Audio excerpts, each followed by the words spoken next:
as listening to Doug's biography and that little video reel, he's a wealth of information. So if you'd like to tap in and get a question into our astronaut, just look there at the bottom of the screen, hashtag Ask NASA. We'd love to hear from you. We're taking your questions live using that hashtag Ask NASA. So if you're watching on YouTube and X, just drop us a question, join the conversation. We'd love to have your question. We'll answer them live right here on the air. I say we, Doug will. Wheels has got all the information, and he's more than happy to answer your questions, and he does a great job at doing it. All right, let's take a closer look at the crew heading to space today. Dive in a little bit into each individual crew member. Jessica Meir, she is a NASA astronaut commanding this Crew-12 mission. She's a native of Maine and spent a total of 205 days in space on her only space flight back in 2019. Meir launched on a Soyuz rocket, and she was part of the first all-female spacewalks with fellow NASA astronaut Christina Cook, totaling nearly 22 hours in space. Jessica earned a biology degree from Brown University. When not training for spaceflight, Meir enjoys skiing, hiking, cycling, and scuba diving, and she's conversant in both Swedish and Russian. Very smart commander, very capable, been to space, and you know her well. Absolutely. Jessica's awesome. I actually been in Russia with her while she was training as well. And I really admire her skills for learning a new language, because that was the toughest part of my studies, getting ready to fly on the Soyuz, is learning Russian. So, and she, just the other day in a press conference, they didn't have the translator. It wasn't on yet. I don't know why, but she went ahead and translated for Fedyayev on the fly. So you can tell she knows her stuff. And yeah. An impressive candidate and commander as well. Next up is your Crew-12 pilot, NASA astronaut Jack Hathaway. He was born and raised in South Windsor, Connecticut. He's married with 2 children. The Connecticut native earned bachelor's degrees in physics and history from the U.S. Naval Academy. Hathaway completed an operational tour aboard the USS Nimitz in support of Operation Enduring Freedom, as well as Operation Inherent Resolve while aboard the USS Truman. He has more than 2,500 flight hours in 30 types of aircraft and flown 39 combat missions. This will be his first spaceflight. Very excited about Jack going. The only downside to Jack, he's a Naval Academy graduate, coming from a West Point graduate. From an Army guy. We have great fun during the Army Navy games. We did fare so well this year, the Army team. But Jack's just a great test pilot and really a wealth of knowledge. And he also has he's a wealth of dad jokes as well. Is he one of those? So Jack's got some great dad jokes. Very good, very good. And along with the commander, Jessica Meir, and Chris Williams, who's already up at the space station, they kind of form a little New England contingent there. Yeah, Jack's from Connecticut, and with Jessica being from Maine, and of course Chris Williams on the station. He spent a lot of time in Massachusetts and Boston, and so it's gonna be a New England contingent up there. Yeah, they'll have a nice something to talk about as they sit around their clam chowder, should they have any. Here's your mission specialist now, Sophie Adno. She's representing the European Space Agency, or ESA. This will also be her first trip to space. The French native studied engineering and specialized in spacecraft and aircraft flight dynamics during undergraduate work in France, and received her master's degree from MIT. Sophie joined the French Air Force in 2005, where she trained to become a helicopter pilot. That's something that's near and dear to your heart, as a fellow helicopter pilot yourself. She was selected as an ESA astronaut candidate in 2022 and has been training since then for today's mission. Absolutely, and as a helicopter pilot, she's perfectly ready to go to the moon with us as well. So. You haven't named her as such, but you know she. That's not official. Yeah, that's right. But she's got those skills that you're She's looking for. got those skills. We're definitely training in helicopters these days. Get ready to go back to the moon. Yeah, and I want to talk to you about that more when we talk about the Artemis mission, which is just nearby on Launch Pad 39B. But in the meantime, let's round out our crew with mission specialist Andrei Fedyayev. He is a cosmonaut with Roscosmos, Russia's space agency, of course. As a major in the Russian Air Force, he's logged more than 500 hours in Russian aircraft. Back in March of 2023, he launched as a mission specialist as part of Crew-6, where he spent nearly 186 days aboard the International Space Station. Andrei is attempting to become the first Russian cosmonaut to fly twice inside the Crew Dragon capsule. And that is your Crew-12. In fact, I think he'd be just the first astronaut in general to fly twice. So. Yeah, I think so. I'm pretty confident in that. Yeah, and Andre is just an incredible human, just a great guy, and a lot of fun to be around. He's already flown in space, and he's very, very competent and on orbit as well. And apparently we'll be playing some harmonica once he gets on board. He was mentioning he's taking that as his musical instrument. I hear that Jessica's bringing a piccolo. She is. And Andre's bringing a harmonica, and there's a couple of guitars on board as well. So I think we're going to have some concerts. Yes. I think I put on a performance. I don't know if we'll get to hear it, but if it's good, I hope we do. Well, Crew-12 trained extensively for this mission. Let's take a look now at their training. And as you look at this, Wheels, this is all very familiar to you. Talk us through what they're doing here. So what you're seeing here is this is the mock-up of the space station that we have in Houston, and it's a full-scale, high-fidelity mock-up, and we can practice stowage. We can practice all of our translation and maintenance, maintenance of equipment and things in here. So it's a great mock-up facility for us for training. And then, of course, the training in the SpaceX simulator. Right, and this is a full-scale simulation of the spacecraft, the Dragon spacecraft. And then emergency training, of course. We do emergency training as well. We do medical training, medical emergencies, and reaction to that. We also, you can see Jack suiting up to get in the water, go underneath the water. We train in the neutral buoyancy lab in Houston. This is where we practice our spacewalks. We're in the water, and we can pull ourselves to neutral buoyancy as we work on the outside of the space station mock-up that's underwater. You spend a lot of time in that pool, right? Absolutely. Preparing for your own EVAs. Absolutely. We also do water survival. As you know, the SpaceX Dragon capsule splashes down in the water at the end of the mission. Right. And as we approach the liftoff of Crew-12, normally when a new crew arrives at the International Space Station, there's a brief overlap, a direct handover between the outgoing crew and the incoming one, which includes a formal change of command ceremony on orbit. But this time, it's going to be a little different. That ceremony already took place just before Crew-11's earlier return due to a medical issue involving one of its crew members. So Crew-11 had to come down just a little early. They safely splashed down in the Pacific Ocean off the coast of San Diego on January 15th, clearing the way for Crew-12's arrival today. Absolutely.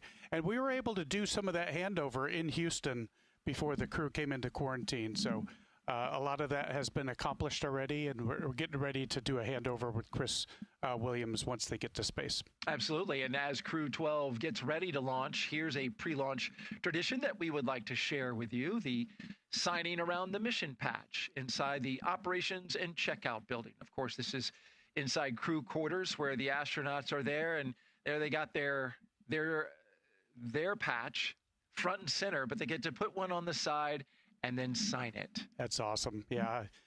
This is a tradition that we do, and it's just a fun way to leave our mark. And their mark is left indeed as they just passed by this area. It's in the hallway there at astronaut crew quarters, the elevator just to the side. They passed that area just a couple hours ago or so, and now we see them live inside the spacecraft. So we introduced you to each of the crew members, talked a little bit about them, but now we want to hear directly from them. So Let's hear now, starting with the commander of Crew-12, Jessica Meir. We're going to hear her in her own words. She is one of Time Magazine's 100 most influential people of 2020. Space exploration is important to me because it was my dream from the time that I was a child, but more so, it is about exploration, it is about science, it is about all of these spin-offs and potential applications that we can bring back to everybody on Earth. It's not my mission or Crew-12's mission, it's really a mission for all of humanity and civilization for our entire planet. My name is Jessica Meir, and I'm the commander for NASA's SpaceX Crew-12 mission to the International Space Station. I grew up in a small town in northern Maine called Caribou. My mom tells me that I started saying I wanted to be an astronaut when I was 5 years old. From the time that I was young, biology was always my favorite subject, but still trying to participate in any type of space-related activity that I could get my hands on. I had always wanted to fly, so I started taking flying lessons at Brown as well. So I got to come here to the NASA Johnson Space Center and fly in NASA's Vomit Comet. Something that I found that is carried true into this job as well, that for me, when I have something that's both a mental and a physical challenge, that's really when I feel most complete. And so I had that in the Antarctic, I have that in this job as well. It certainly is this dream come true in being an astronaut, having had the incredible opportunity to fly to the International Space Station one time already and to be returning back there. Every experiment that we've ever done here on Earth has this omnipresent factor, this gravitational vector that we have all had from the beginning of the evolution of humans. So you can imagine if you remove a really large variable like that, there might be a wealth of anticipated outcomes, but there also may be some things that we don't know about. And that's the aspect of basic science that appeals to me so much, because the joy of science is these unexpected outcomes. A lot of our greatest scientific discoveries have not been from the hypothesis that the scientists went in on, but some completely unexpected result, and that's when things get really exciting. So to me, the basic science that we're conducting on the International Space Station has a lot of potential. Both Jack and Sophie are rookies. They haven't been in space before. So for me, mentally it's been a lot different because this is the first time that I'm serving as a commander. I'll be commander of the spacecraft and also of the International Space Station for part of our stay. Flying with these two rookies is so rewarding because I hope that I can help shape their experience and make it an extremely positive one, and watching them the excitement and doing things for the first time has been so rewarding, and seeing that positive impact, hopefully, that I can have on them has been something that's very special. Speaking of the very rookies she mentioned, up next is Crew-12 pilot Jack Hathaway, who's counting down the minutes till his first journey to space. No matter what happens in the next couple years, it's not going to slow down. We're not going to go backwards. We're not going to sit on our heels and say that, hey, we've already done this. We can just wait and go slowly. There's a lot of motivation around the world to explore the moon and beyond. It's only going to get faster and more exciting, and more opportunities are going to open up and present themselves. My name is Jack Hathaway, and I'm the pilot for NASA's SpaceX Crew-12 mission to the International Space Station. I grew up in South Windsor, Connecticut. It's kind of a small, not quite rural town on the outskirts of Hartford. I ran cross country, I played a little bit of soccer, went to the public schools in South Windsor. I was an Eagle Scout with PAC 186. It was kind of a nice, relaxed, kind of normal American childhood. I think like most kids, I was interested in all sorts of things when I was young. Being an astronaut was one of them. As I started to grow up, I became interested in flying, becoming a pilot. Out of that grew out becoming a military pilot. I never really lost the bug. I was kind of always interested in space, but I fell in love with flying for the Navy for a bunch of years. I remember what it was like as a child, wanting to be an astronaut and all that sort of inspiration, and it never really left me. And I found it again, and then I found myself here. My crew and I, we're going to climb into the Dragon capsule aboard a Falcon 9 rocket, and we're going to ride that beautiful rocket up into orbit of Earth, and then we're scheduled with Expedition 74 and 75 aboard the International Space Station. Our goal is to integrate with a crew that's already up there and be able to operate and maintain the space station I'm excited about the opportunity to participate in some of the 3D printing experiments that are going on in low Earth orbit. I think as we get further away from Earth, it's going to be unpredictable what breaks and what type of equipment we're going to need, and it's going to be harder and harder to produce it on Earth and then launch it into space. So our ability to create tools, build hardware, or even whole habitats with 3D printers is going to be key to our development moving out towards the Moon and Mars. As you visit the different sites that construct the hardware, construct the rocket, or components and science experiments for the space station, when you get to meet those people and you see the passion and excitement in their eyes that they really want to be there, that they're not there by accident. They want to be part of that team that develops that piece of hardware, that piece of software, or that science experiment that's going to go to the space station.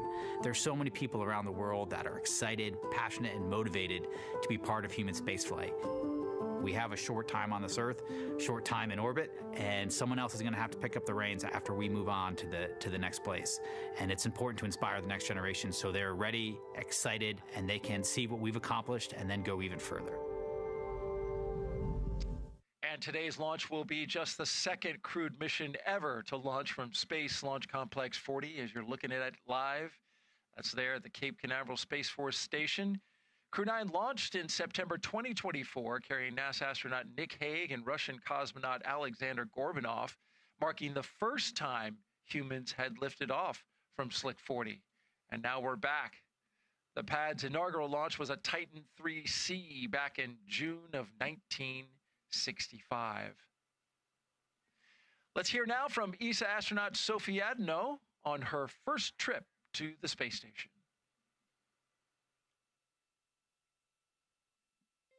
For space exploration, I really love the sense of wonder. Every step we take forward enables us to push our limits. My name is Sophie Adeno, and I'm a mission specialist for NASA SpaceX Crew-12 mission to the International Space Station. I was born in the countryside in the middle of France, in Burgundy, and out there was not a ton of technology, but there were beautiful skies and beautiful stars. So during my childhood,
the timings, the humor, and everything that makes people happy on board. And it really what matters when it's about being in close quarters, 250 miles above the Earth. T-minus 1 hour and 33 minutes and counting as we look down at Launch Complex 40.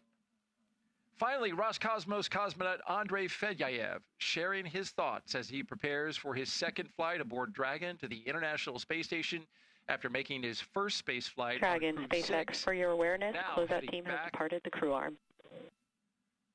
Now heading back as a member of Crew-12 almost 3 years later. Dragon copies. Решение воссоздано именно в 10-м, в 11 классе, когда я принял решение, что хочу стать космонавтом, и поступал в летное училище. Меня зовут Андрей Федяев, я специалист полета Crew-12 на Международную космическую станцию.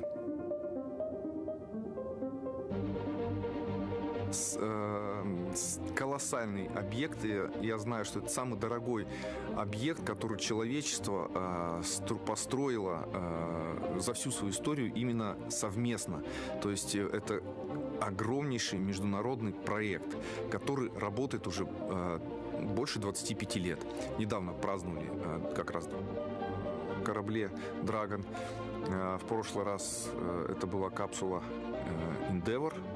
Сейчас это будет, как я знаю, Freedom, свобода. И, ну, естественно, это волнительно. Плюс ко всему у нас то, чтобы действительно помог. Без него за такой короткий период и это тоже стало. И почему меня назначили в экипаж, и так скоро прошла моя подготовка. Тот опыт первого полета, он одной из причин нашего быстрого слаживания в экипаже, потому что действия мне были. Currently, T-minus 1 hour, 31 minutes and counting until Dragon Freedom flies Crew-12 to the International Space Station. And we've got the crew inside the spacecraft as we look out at the evening sky. It's early here in Florida, 3:44 a.m. Eastern Time. And there inside the capsule, inside the spacecraft, Commander Jessica Meir. She's the second from the right. We have pilot Jack Hathaway. He is the third from the right. And we've got ESA astronaut and mission specialist Sophie Adno. She's at the far right. And then all the way to the far left, Roscosmos cosmonaut and mission specialist Andrei Fedyaev. All right, coming up around 1 hour and 30 minutes, we will check the launch escape system. It basically doing a health check on this system. And so, Wheels, this is something you experienced inside Space Shuttle, inside Soyuz. There's a moment where you want to make sure that whatever system you're going to be using, it was very different on Shuttle from Soyuz, is good to go. Absolutely. There a possibility we could do a pad abort. We want to be ready for that. The crew is trained for that, and we have the option to exercise that system if needed. So we'll do a checkout of the automated system, and then we'll hand over to the crew later in the flow when they activate the system from on board as well. So it's a very choreographed sequence, and they're following those pad checkouts here in the moments to come. We got just a few seconds before that kicks off. Let's stand by.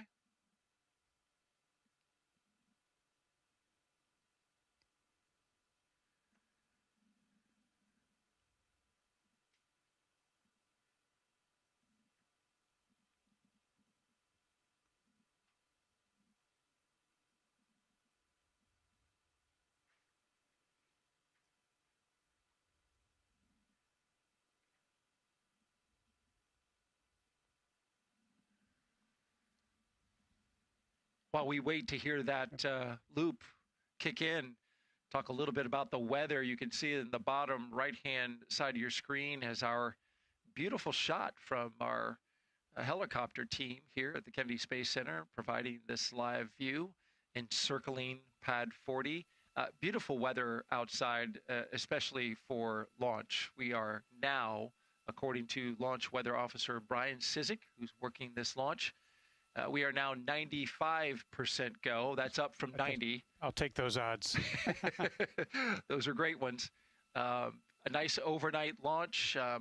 There was a weather discussion, about a front that just recently came through. We do have a few showers off in the Atlantic, but they're 50 to 60 miles away. The only very mild concern would be a possibility of a cumulus cloud rule or flight through precipitation violation. But now that it's down to a 5% chance, I mean, that just, as you said, bodes extremely well for our launch today. Those are great odds. And so I think we're going to see a beautiful nighttime launch, and it's going to light up the night, and we're very excited about our crew getting ready to go. That's right, T0, 5:15 and 55 seconds a.m. Eastern Time. And what a beautiful launch it will be. We've got questions coming in already.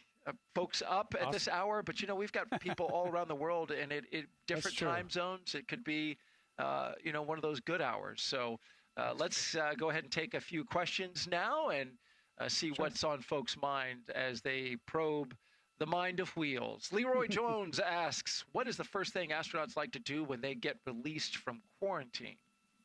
When they get released from quarantine? I don't suppose they're released from quarantine until they come back from space. So that's true.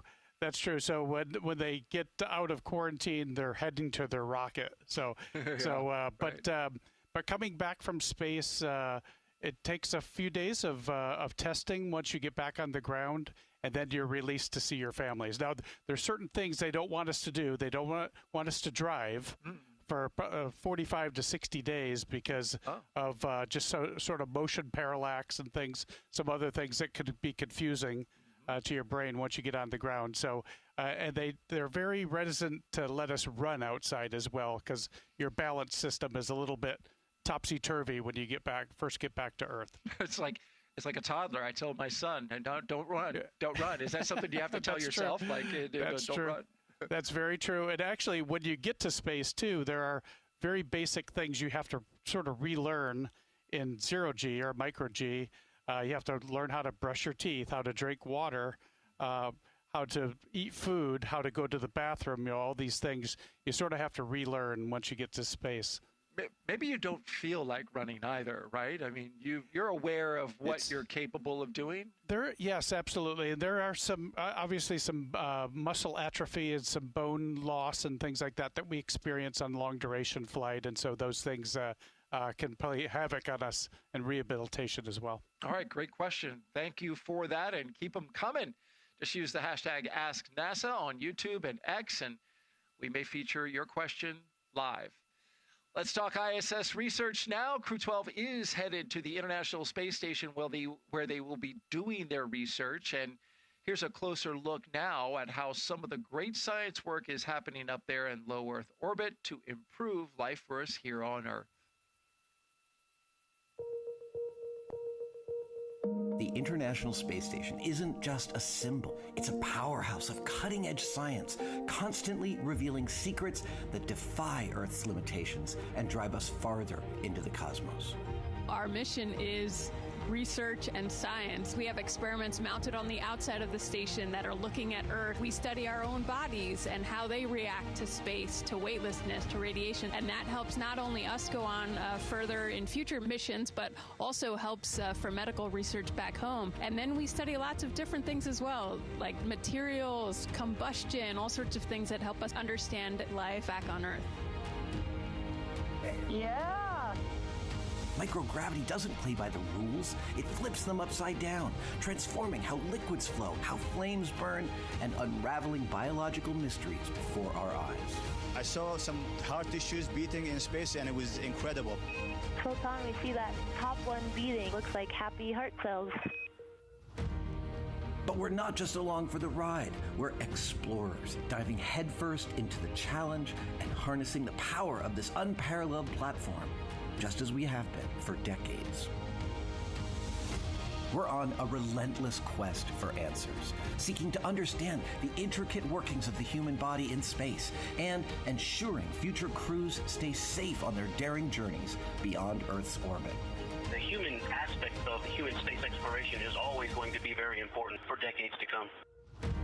And when it comes to technology, we're not waiting around. We're discovering new ways to grow crops in harsh environments and engineering innovations to tackle Earth's greatest challenges. We have amazing technology that allows us to recycle water and create water for us to drink. It's delicious. Microgravity isn't just a curiosity. It's a game changer in the fight against diseases back on Earth, paving the way for breakthroughs that benefit us all and enabling new economic opportunities in space. Welcome, Axiom 3, on board the International Space Station. From our vantage point more than 200 miles above Earth, we are not just spectators. We're gaining unprecedented insights into the world we call home, and we're sharing our findings openly. We're not just achieving results today, we're sparking inspiration in future generations of explorers and embracing the power of global collaboration as we reach for the stars. What was your favorite experiment on the International Space Station? Toby, great question. My favorite experiment was the one that I got to eat. It was us growing hatch chili peppers in our plant habitat. Station Huntsville on 2, we have video in Node 1. Look at those chili peppers.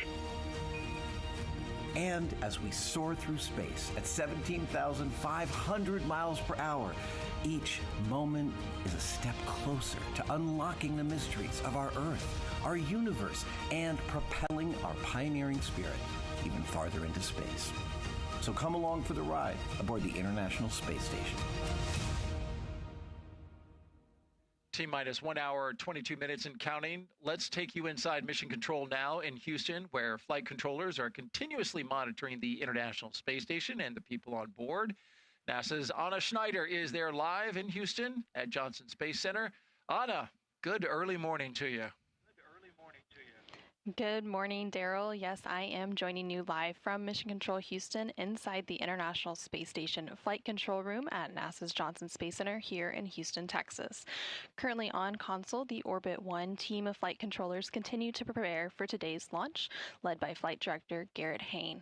Today, we will be launching the 12th rotational crew mission to the International Space Station under the agency's Commercial Crew Program. Following Crew-12's arrival to the space station, targeted for Saturday at 2:15 p.m. Central, 3:15 p.m. Eastern, the space station will have a total of 7 crew members representing 3 different space agencies, including NASA, the European Space Agency, and Roscosmos. After tomorrow's docking and hatch opening, Crew-12 will join Expedition 74, including NASA astronaut Chris Williams and Roscosmos cosmonauts Sergei Kudzvirshkov and Sergei Mikhaev. This trio arrived at the space station aboard the Soyuz MS-28 spacecraft in November, and once on board, Crew-12 will complete a safety briefing and orientation before jumping right in to continue the science and technology demonstrations taking place in the orbiting lab's unique microgravity environment. Expedition 74 began in December following the departure of the Soyuz MS-27 spacecraft and will continue into July of this year. Following the departure of the Soyuz MS-28 spacecraft in July, which will carry NASA astronaut Chris Williams and his Roscosmos crewmates back to Earth, Expedition 75 will officially commence, led by Commander Jessica Meir, who is also commander of the Crew-12 spacecraft today. All of this, of course, coming up after today's launch, so for now we will continue with the countdown, and with under 2 hours before launch, we'll send it back to the Space Coast to Daryl and Doug. That's right, and we are here at the Kennedy Space Center in Florida, looking out at Launch Complex 40 at the Cape Canaveral Space Force Station. Right now, Crew-12 is inside Dragon Freedom, and so far Crew-12 has completed their comms checks, make sure they can communicate. They're working on those with the teams on the ground. Their seats have rotated from their upright to reclined launch position, which allows them to see and access, of course, those display panels in front of them. They have also completed their suit leak checks to make sure their spacesuits are working properly. And they do that twice, Wheels, both before as they're suiting up, and then they check it again once they're in the spacecraft. It's kind of a critical component. Absolutely. The integrity of that suit is so important. So we do a couple of checks of those suits to make sure we have no leaks. If you lose pressure inside the spacecraft, that's where the suits come in. The suit will inflate automatically connected to the system, so it protects us from a rapid decompression of the cabin. And that's critical, as you mentioned. Of course, the spacecraft is well sealed, especially at the hatch, but because spaceflight is such a risky endeavor, you never know what will happen, and so having a spacesuit that can act as your little Earth, provide the oxygen and the pressure, is critical. Absolutely, and I think all the crew is wearing the new R2 upgraded suits, which is a different enclosure, and so we'll be checking those new enclosures as well. So this is an upgrade to our suit to allow for adjustability. And that is really key, because we were learning about these new suits. Mike Fink, of course, flew one on the last mission for the first time. Now all 4 crew members will have it. Correct. but expandability and you can get in it easier. Absolutely, yeah. The donning and doffing in space, because you actually your spine sort of elongates in space as well.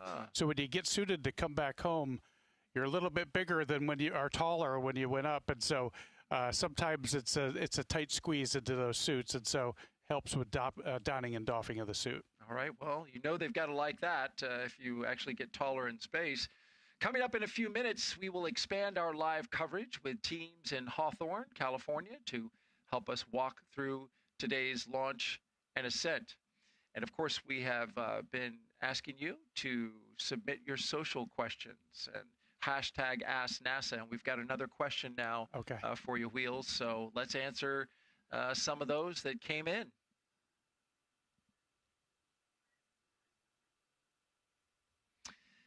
Josh Ree asks, what would the astronauts do the last couple of hours before launch? Well, we're in the last couple of hours. Absolutely. They're actually in their spacecraft about 2.5 hours before they launch. And they're sitting sort of on their backs with their feet up. And you might try this at home. You could lay on the floor next to a chair or the sofa and put your legs up on the chair and sit like that for 2 hours, 2.5 hours. And so that's that's sort of the position they're in right now.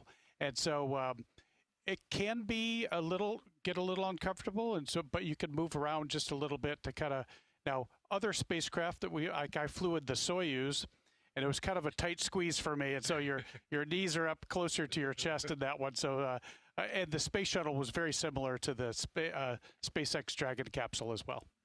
And there's only a certain amount of time that any individual, an astronaut included, who's in excellent physical shape, can stay on their back. It's not an issue with the spacecraft loading because they load their propellant with the astronauts in there. So that's shorter true. time. That's true. Yeah, that's right. Now it is important. We got to integrate the crew to the spacecraft as well. So, and those things take time and they come in sequence as well, to include the suit leak checks and things like that. So. Well, before they got on board the spacecraft, as you see them here, one of the first things that Crew-12 did was design their mission patch. Take a look at this. The enchanted forest that you see kind of encircling in the middle there, that reflects the crew's shared love of four bright stars. I'm sorry, the shared love of nature, their shared love of nature, and their optimism for the future. Then you also see four bright stars throughout the patch there. Those light the night sky, one for each crew member, with the smaller stars nearby around them representing the children who inspire them. At the center, you see the dragon breathing fire, symbolizing the energy and determination driving this crew's journey to the International Space Station. And along the curve of the Earth below, you see the flags of the crew's home nations that remind us that this mission is built on strong global partnerships. And of course, they have the support that carried them with the Roman numeral 12 at the bottom. That's a nice patch. I love it. The symbology is incredible. And actually, as Jack and I think it was Andre and Sophie had mentioned, they came from small towns. And so they were, nature was their playground. So the dark skies and the beautiful stars at night, that allowed them to dream about things that could be. It's great to see that inspiration and that passion molded into the patch. And, you know, they all seem to have a little bit of artistic flair to them with the musical instruments and whatnot. So it is a beautiful thing to see. As they are settled into their seats there, every crew member, we talked about this earlier, who goes up into orbit takes some reminders of home with them. Here's what Crew-12 is taking up. Jessica Meir is bringing her piccolo, as you mentioned. Yeah. That should be interesting. She teased that maybe we might get to hear that in some form or fashion, so we'll have to stay tuned for that. Of course, she's also bringing different mementos from different institutions, organizations, universities. She's bringing a small stuffed rabbit that belongs to her 3-year-old daughter. There are actually two of them. One will stay on Earth with her daughter, and then the other one will go up into space, and they will share photos back and forth during the mission with that Rapid, and that's precious. Jack Hathaway is bringing something that he's flown as a personal gift that he's going to give back when he gets back on Earth. Sophie Adno is bringing the mission patch of Claudie Hagnier, the first French woman astronaut who flew to space on August 17, 1996, aboard the Soyuz TM-24 mission.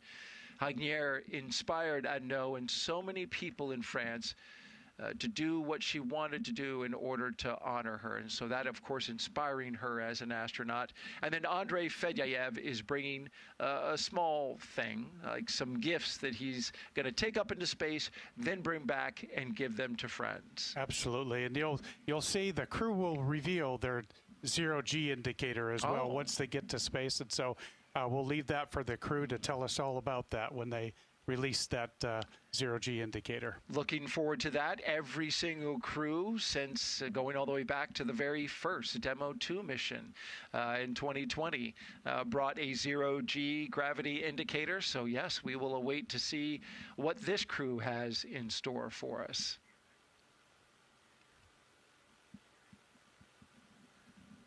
On my Soyuz flight, Fyodor Yurchikhin, my commander, brought a little dog that he was given back in elementary school. Not a real dog. Not a real dog, but just a little zero-G indicator that we had, little stuffed dog.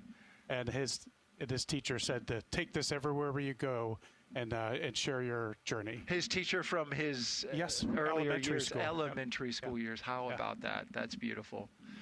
Well, the Dragon spacecraft Freedom will take Crew-12 to space today, and when it does so, it will be the Freedom's 5th space flight. A veteran spacecraft with a lot of miles already on the clock. Its first flight, Crew-4. Since then, Freedom has flown a mix of NASA and private missions, including a couple of Axiom flights. It's already spent more than a year in space. The name Freedom, as you can see there, was chosen by Crew-4 Commander Kjell Lindgren on the left there. It's a nod to the basic human right and what's possible when curiosity, innovation, and the human spirit are left unrestricted. And there is Freedom docked to the International Space Station. A beautiful sight. Here it is on the ground, awaiting its ride into space. If we launch at 5:15 and 55 seconds a.m., it'll take roughly a day and about 10 hours to get to the space station. Absolutely. It'll take about 8 or 9 minutes to get to space from the launch pad. Quick ride to space, and then we'll do the phasing to dock with the International Space Station.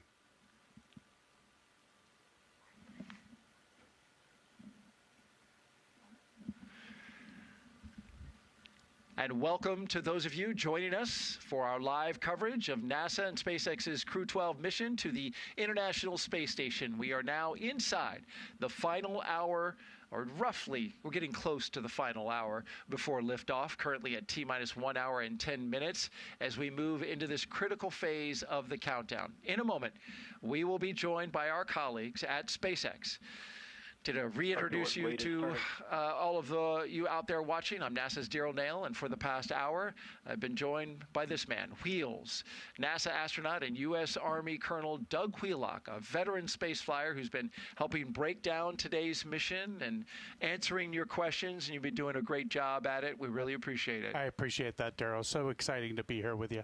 Sharing your knowledge and your information and your experience has been a tremendous value to this broadcast. Crew-12 is launching from Space Launch Complex 40 at the Cape Canaveral Space Force Station. We're lifting off at 5:15 and 55 seconds a.m. Eastern Time. And as we mentioned, it's just a little more than an hour away. Once this crew arrives at the station, they will join Expedition 74. Now here's a look back at how this morning unfolded as the crew prepared for launch. The day began inside the historic astronaut crew quarters, where SpaceX teams helped each crew member into their custom pressure suits. Before heading out, the crew paused for a final pre-launch tradition right here, gathering around the table for a card game, a way to set the tone and leave any bad luck behind. Then it was time to step outside. There they are, walking the path walked by every NASA astronaut since Apollo 7 in 1968. A short time later, the crew climbed into their Teslas after saying goodbye to their families and loved ones. Then in pairs, after they arrived to the launch pad, they checked out their rocket, got their close-up look at the Falcon 9. There you see them walking right next to the rocket, which is right there before they climbed the launch tower. And then in pairs, they walked across the crew access arm. First the commander and pilot, then the two mission specialists, and then we saw them climb into their Dragon and get into their seats for flight. As you see here, they articulated their seats, basically rotating them into position. They did their suit leak checks and their comm checks as the countdown continued. And now we are back live, watching them live, both on the pad and inside the spacecraft, strapped inside Dragon Freedom, waiting on the next major milestone on the road to liftoff. It's been a good journey, and we've been tracking it the whole way. Wheels? Absolutely, yep. And now things are going to start to pick up once we get inside of an hour. You'll hear some things on the loops that will be sequence tests that go on as we get ready for launch as well. And with that hatch closed, I imagine there's a very specific type of quiet inside that capsule, inside the spacecraft.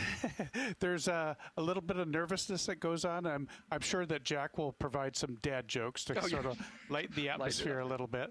But yeah, it's game time. So it's the crew is getting into the zone.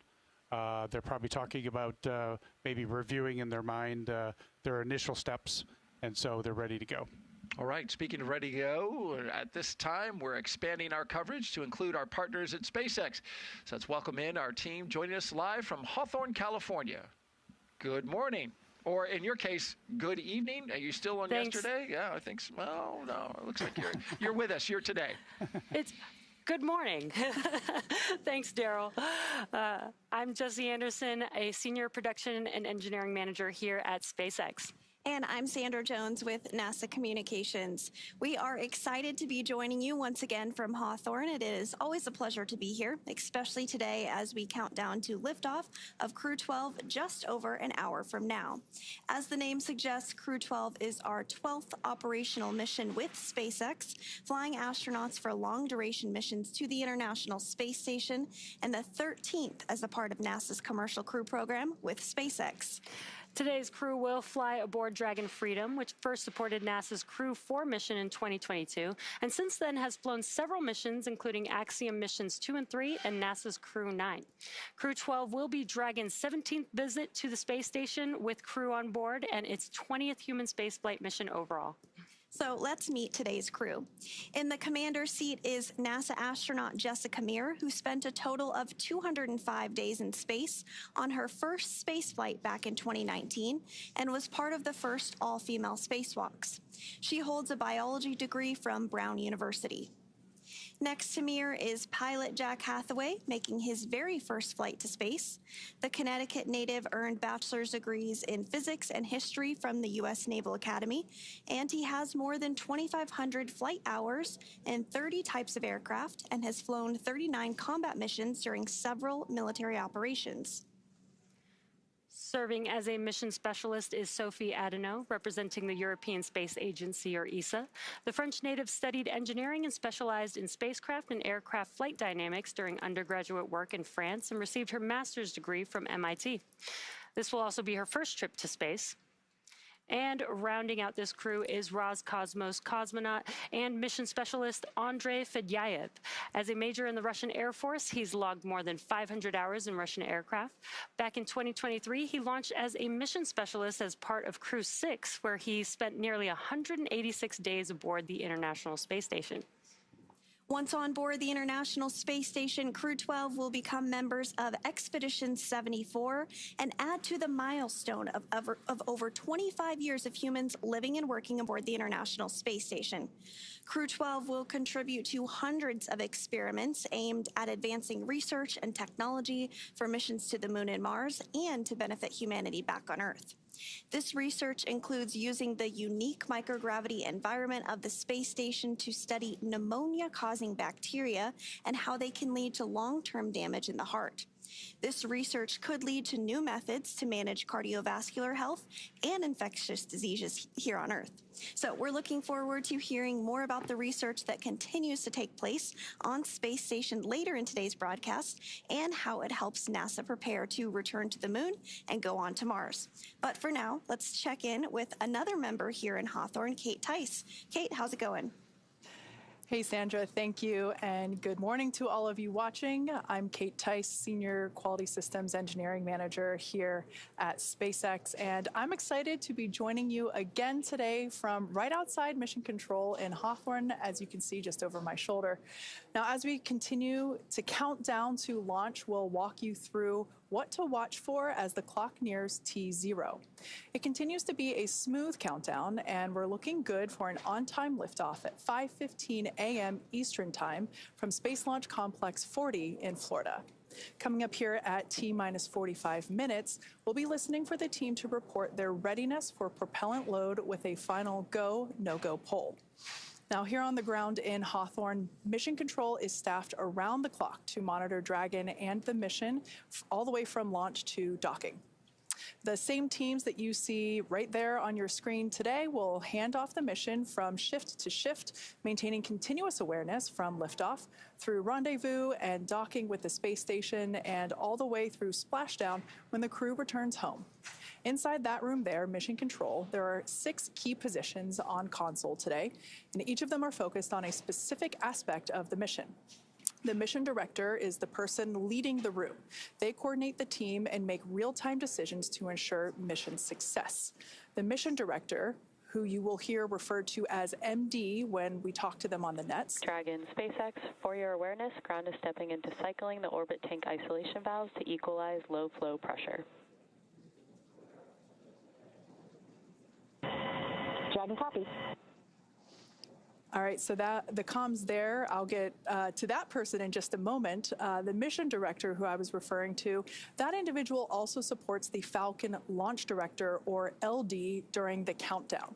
Now, the voice that you just heard is our crew operations and resources engineer. You see there on your screen. Today, we refer to that person as core throughout the broadcast. Our core today is Mary Cooper, and she will be the primary voice talking to the crew while they are on board Dragon on the way to space.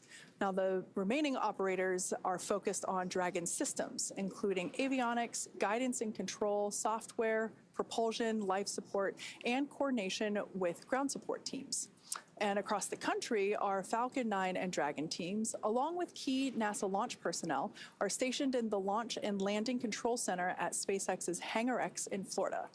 Now, as we move inside the final hour, teams across both rooms will be reviewing data from their final checkouts in preparation for retraction of the crew access arm and the start of propellant loading. But the teams in Hawthorne and Cape Canaveral aren't the only ones supporting today's mission. That's right, Kate. NASA has its own team at the Johnson Space Center in Mission Control in Houston, Texas, who will be checking in with us as we progress toward today's launch. This is where NASA's Anna Schneider is located, who will share the latest updates from Mission Control as they have been busy preparing the International Space Station for Dragon's arrival. The team over in Houston recently gave their go for launch, confirming the station and its systems are ready to receive the Dragon, Freedom, and the new crew. Following liftoff, today's flight to the International Space Station will take about 34 hours, with Dragon flying autonomously the entire way. SpaceX, you have a go for step 5.1. When ready, report go for launch. Dragon copies, go for 5.1. and we will continue to hear communications from the ground to the crew inside Dragon Freedom as they step through those procedures. We're now less than an hour away from today's launch, but tomorrow we'll be looking ahead towards docking, which is targeted for February 14th at 3:15 p.m. Eastern to the Zenith port of Harmony. And just like an autopilot on a commercial aircraft, the crew always has the ability to take manual control of the spacecraft if needed. Right, we are at T-minus 58 minutes and 42 seconds and counting, and launching a rocket takes a considerable amount of teamwork. During launch, SpaceX is monitoring the health of the vehicles from here in Hawthorne and Kennedy, and our recovery team is supporting out at sea. NASA teams at Johnson Space Center in Texas are monitoring crew and mission rules. Once Dragon makes it to orbit, SpaceX and Johnson will work in tandem during Dragon's approach to station. Johnson then takes the lead for station operations. So let's check in with NASA's Anna Schneider at the Johnson Space Center to see how things are shaping up in Mission Control Houston.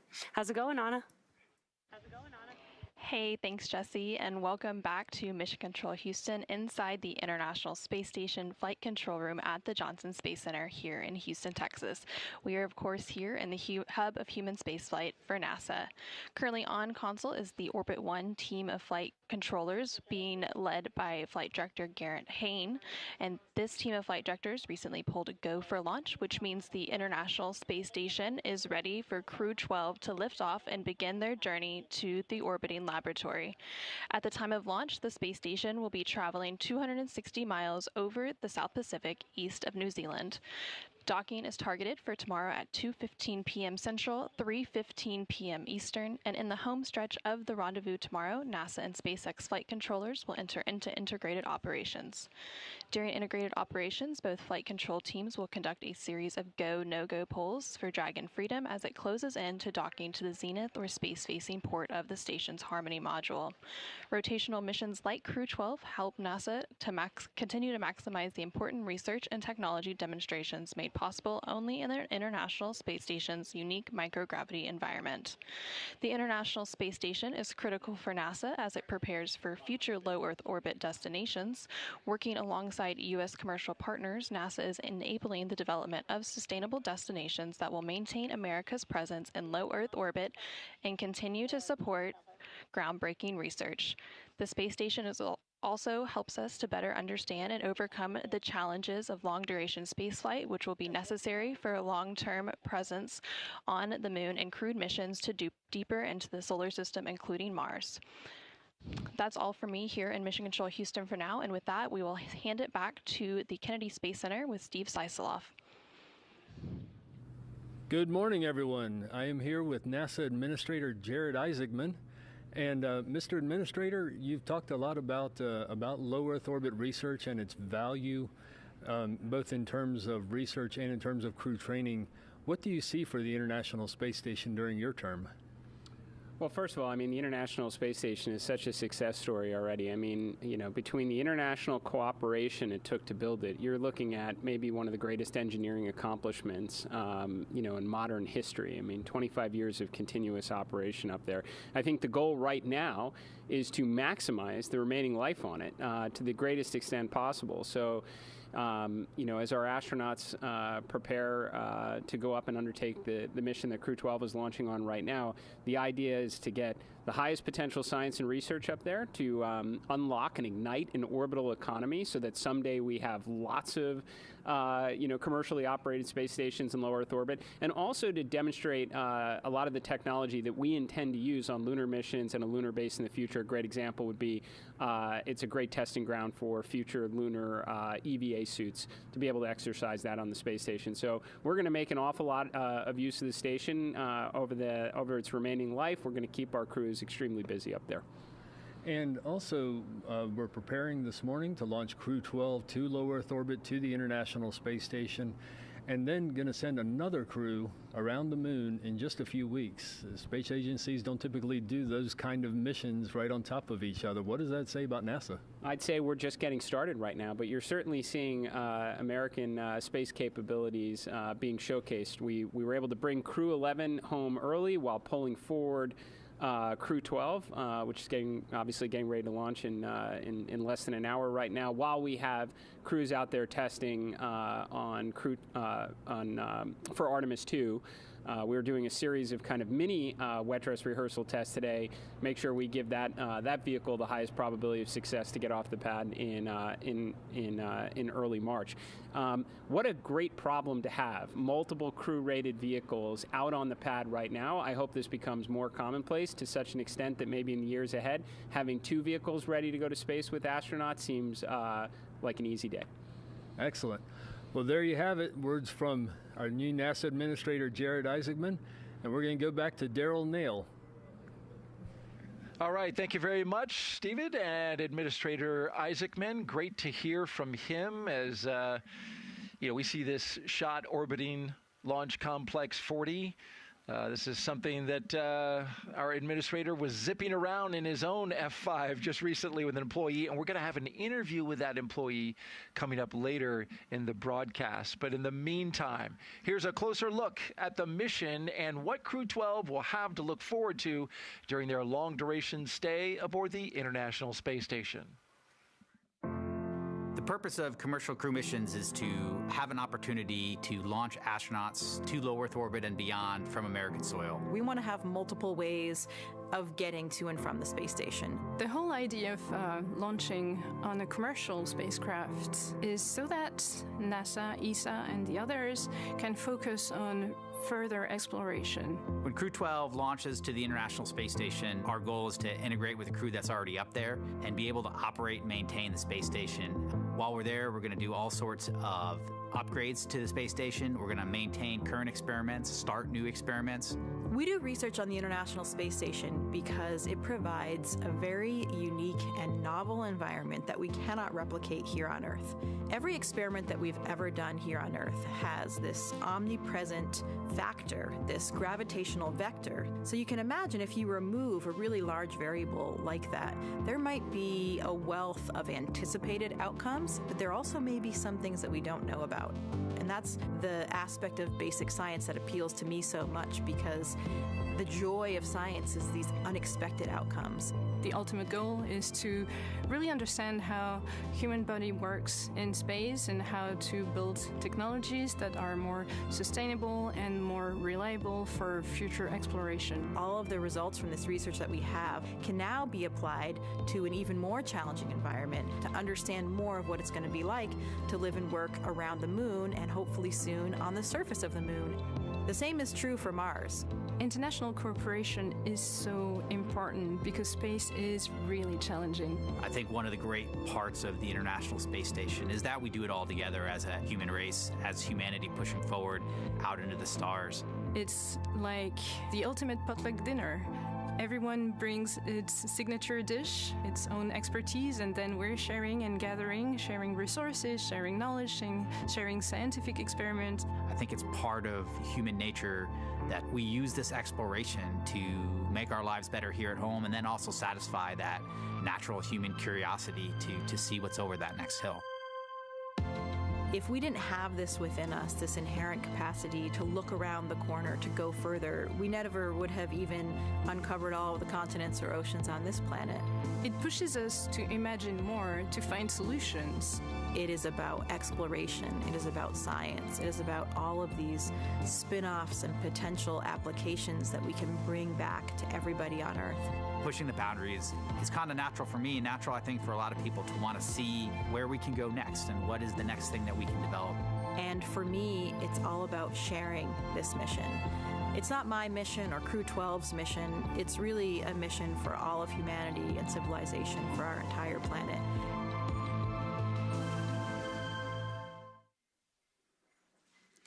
Falcon 9 is the first orbital-class rocket capable of reflight. Together, Falcon 9 and Falcon Heavy have completed more than 600 launches. And we can't have reflights without landings. Today's mission will actually be our first landing at Landing Zone 40 in Cape Canaveral, which is our newest recovery site. Now, while today's booster is on its second trip to space after most recently supporting a SpaceX Starlink mission, we're working towards qualifying our fleet of Falcon boosters and fairings to support 40 missions each.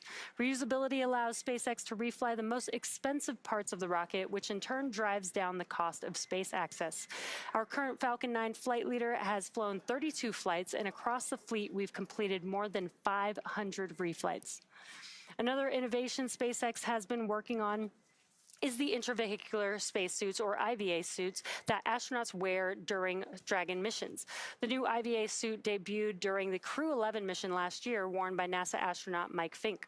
The design incorporates changes developed for the Polaris Dawn mission's extravehicular activity, or EVA suit, and will ultimately help us scale suit production and aid our ability to manufacture IVA suits in the numbers needed to make life multiplanetary.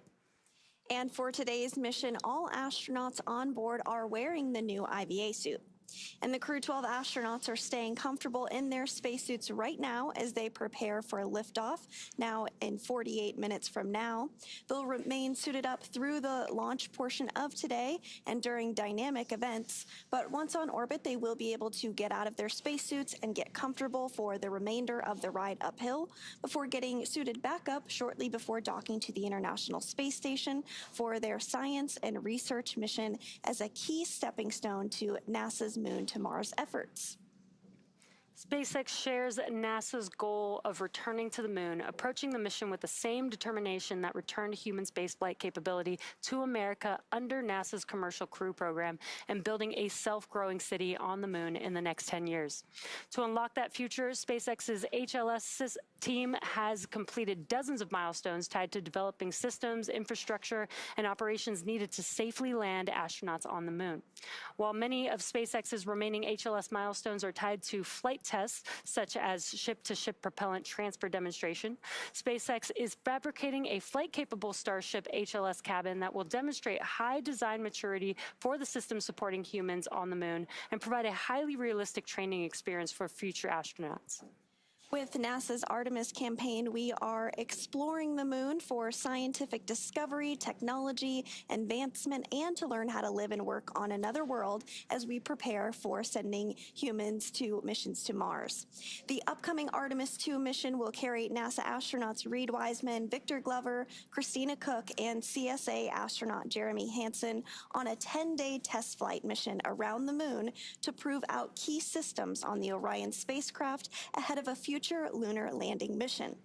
By leveraging NASA's unique and historic experience in lunar exploration paired with the speed and innovation of industry, the HLS program is providing the key lunar landing capability for Artemis to achieve a long-term human presence in deep space. NASA is working with SpaceX to develop the company's Starship human landing system for future missions. Cargo variants of the Starship lander will be capable of landing unparalleled capacity directly on the surface, including large pieces of equipment and infrastructure. SpaceX was founded to make life multiplanetary, and Starship has been designed from the very beginning to enable the exploration of other worlds. With it, and alongside NASA, we look forward to inspiring all of humanity as that first permanent foothold is placed among the stars. It continues. The pull is complete, and the team is ready for crew access arm retract, propellant load, and launch. For all operators in MCCX and Hangar X, both control rooms will go into lockdown at T-minus 45 minutes and will remain in that state until the launch escape system is disarmed. All operators are to remain at their console and maintain a sterile cockpit until MD confirms successful disarming of the launch escape system following orbit insertion or propellant offload in the event of a scrub. For non-urgent no-go conditions, brief the CE or LD and they will approve aborting the countdown. For urgent issues affecting the safety of the operation, operators shall call hold on the countdown net. Launch control will abort the launch auto sequence immediately and proceed into the launch abort auto sequence. At T-minus 10 seconds, launch control will be hands-off and relying on automated abort criteria for the remainder of the count. Operators shall advise the launch director whether structural breakup or fire is imminent or occurring per Dragon manual escape flight rules. Launch control, you may proceed with arming the crew arm for movement. Cadet proceeding to arm the crew arm for movement. And we did just hear that call out that there is a go for Crew arm to retract, so we are going to be able to actually see that movement here on our screen here shortly. Retraction has started.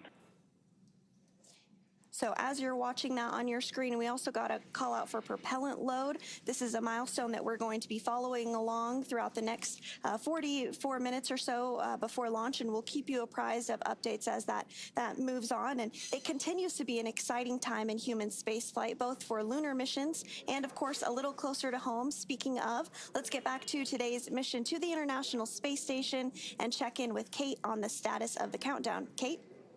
Thanks, Sandra. So we're now just about 44 minutes from launch. And as we heard moments ago, the SpaceX launch director has pulled the team for their readiness on both propellant loading and launch. This is basically the final roll call for the teams. Both the NASA teams checked in, the launch director, the mission director. Each team confirmed that they are healthy and ready to proceed.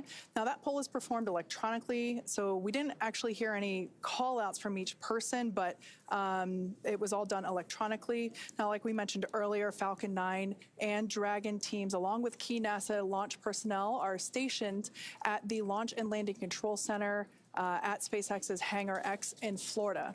The launch director also checked in with Crew arm retraction is complete. All right, good news there, letting us know that that crew access arm is now stowed into the launch position.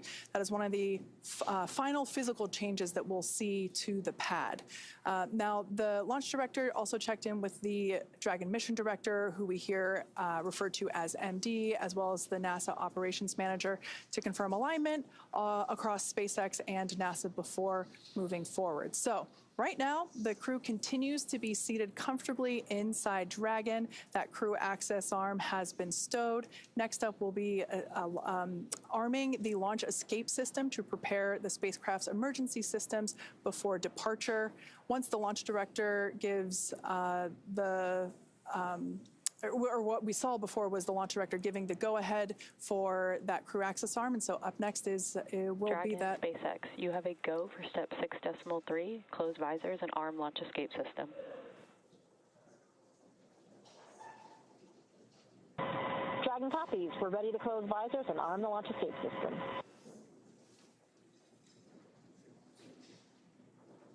All right, words there letting us know that the crew is now putting their visors down, as we can see them doing. That's important as we move into more dynamic operations for the vehicles at the pad, and the launch escape system will be armed. After SpaceX Dragon, visors are closed. We're ready to send the command. SpaceX copies. You have a go to arm the launch escape system. So arming the launch escape system. Copy, go. Is an important step that we execute prior to starting propellant loading. That will begin in less than 10 minutes. That'll happen at T-minus 35 minutes here in about 6 minutes from now. So in the meantime, let's check back in with our friends at Kennedy. Daryl and Doug, how is it over in Florida? Beautiful here in Florida, Kate, and thank you. I'm here with Doug Wheelock, NASA astronaut, a.k.a. Wheels. He's been giving us... is verified armed. Giving us the commentary, and we just heard a call out following up on what Kate was saying, that the launch escape system is armed. This is a very dynamic time as we prepare to load propellants aboard Falcon 9. Absolutely. This is a critical time in the flow, of course, and we want to make sure that launch escape system is armed, so the crew has a way to swiftly get off the pad if need be.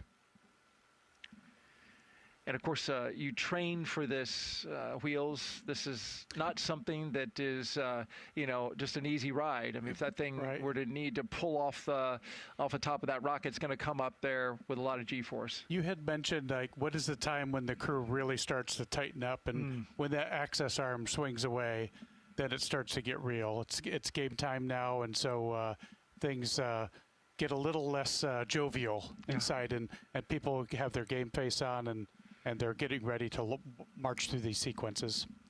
Talk us through kind of what you feel and experience in this moment. In your experience, you launched on STS-120, space shuttle, and then you also launched on a Soyuz. from Kazakhstan. What's the experience? What's the mood inside the capsule, inside the spacecraft? You could begin to see and hear and feel vibrations in the vehicle as valves open and close for tanking and things like that, gimbal checks and various pressurization of the Dracos on the side of the spacecraft as well. Right there, close to your head, right, you can hear those. So yeah, you could hear those things. You could feel vibration, and so you could feel sort of the spacecraft is coming to life. You know, the rocket is coming to life, and so it gets real pretty quick.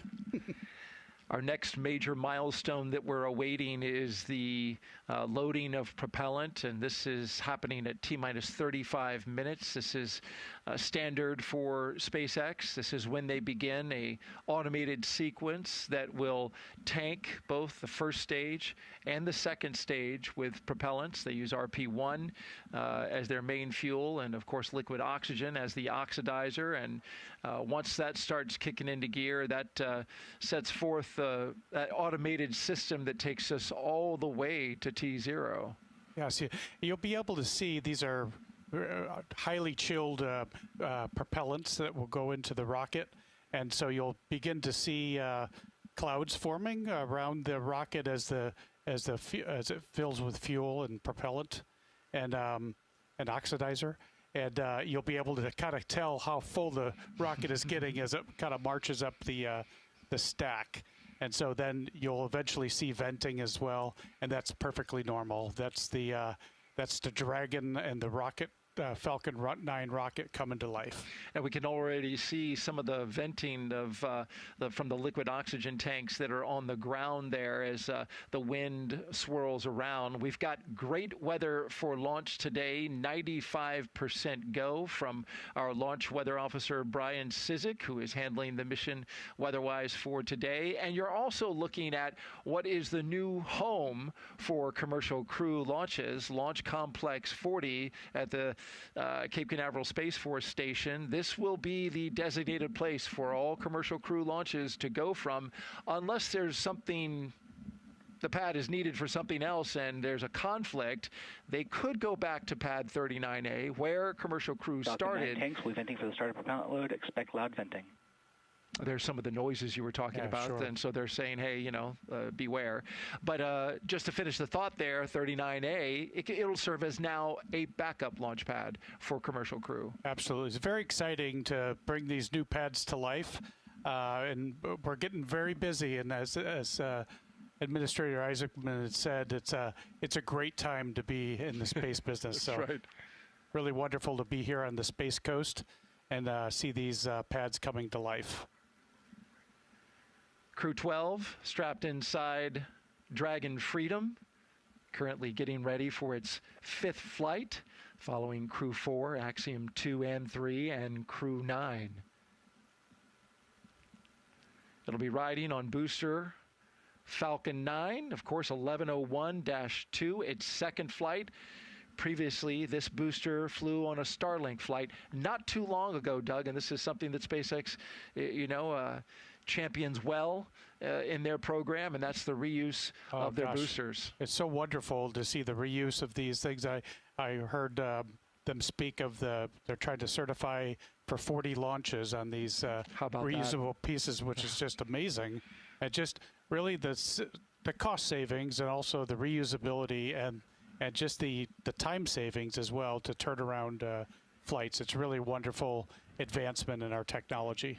And quick turnaround as well, as that mission was launched in January of this year. So just on the 4th of January, just a month and a half ago. That's a pretty quick turnaround. It's pretty fast. Absolutely.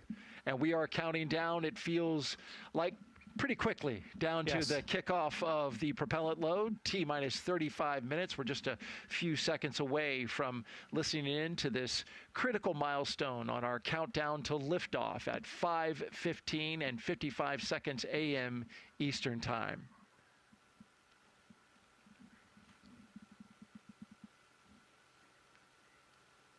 And the crew right now. Load has started.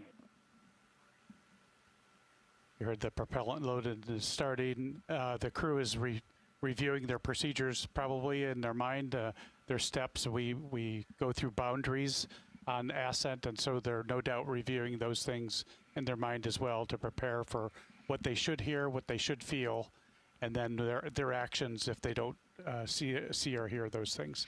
Commander, that's right, Commander Jessica Meir walking her crew through those moments, no doubt, as she leads them on their mission to the International Space Station. Of course, she has a special place in our hearts as she was a co-commentator in your current role for Crew 7 and Crew 10. She was part of the launch broadcasts, and so she did those before she went up on the SpaceX Falcon 9 and Dragon, so she got to see all of this many times. Of course, she's well-trained, but she also saw it from how it looks to the audience out there in the world. And she set the bar way too high for me, Daryl. So you're doing a fantastic job, Wheels. I couldn't be more happy to have you with me here today as we count down and head back out to Hawthorne, California. Thanks, Daryl.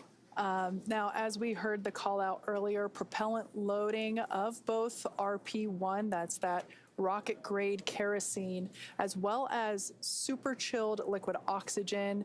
Loading for those began at T-minus 35 minutes.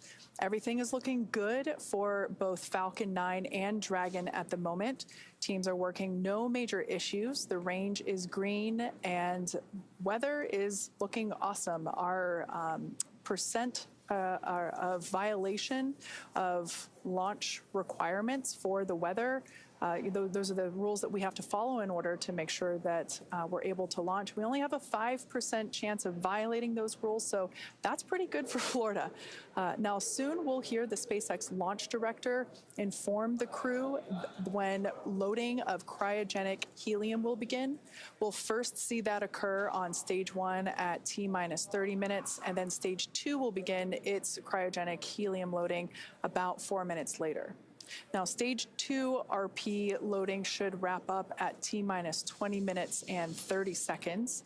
And then as we approach T-minus 16 minutes and 30 seconds, we'll hear the call out that stage 2 liquid oxygen loading has begun. We do that as late as possible in the count to make sure that that liquid oxygen can stay as cold as possible. Now, by the time Falcon 9 is ready for liftoff, we will have loaded nearly 1 million pounds of propellant onto the vehicle. That's roughly the weight of a large commercial airliner at maximum takeoff weight. Today's mission has an instantaneous launch window, which means that there is 1 exact second when Falcon 9 must lift off to properly target the space station. That is different from many satellite missions where the launch window can last several minutes or hours and the spacecraft can adjust its orbit after launch. If a hold is called after this point, now that we've gotten into our propellant loading, we will have to scrub for today and target our next backup opportunity, which is most likely going to be Sunday around the same time. This is when the Earth's rotation will bring the launch site back into alignment with the station's orbit, while also having the correct weather rule following that we need. So for now, Jesse is going to preview West Coast recovery operations for us. Thanks, Kate. Now we are at T-minus 31 minutes and counting and getting closer to getting our Crew-12 crew astronauts out into space. Now, once the mission is complete and it's time for the crew to return back to Earth, Dragon will target stage 1 cryo-helium loading. Dragon will target one of several Pacific splashdown zones supported by SpaceX. Those splashdown locations are off the coast of California near Los Angeles, Oceanside, and San Diego. The recovery vessel Shannon is staged out of Long Beach and ready to support operations when Dragon returns. Having multiple recovery sites gives teams flexibility, increasing the chances of landing on the planned day and reducing the likelihood of waving off a return due to weather. So that's a look way into the future when our crew returns back to Earth, but let's rewind a bit to when we had a chance to hear Crew-12's thoughts about the spacecraft taking them up to space today. When I first go into a cockpit, I first want to understand what language this cockpit speaks. I've spent a ton of hours in cockpits, and I can tell every cockpit has its own personality. All aircraft and all spacecraft are fundamentally tools. We use them to accomplish a mission. We have a Boeing 737 or an Airbus 320 that takes us from point A to point B to see our families, right? You can't land a 737 on an aircraft carrier, and you can't put 200 people in an F-18. So you need to design the aircraft or spacecraft to the mission.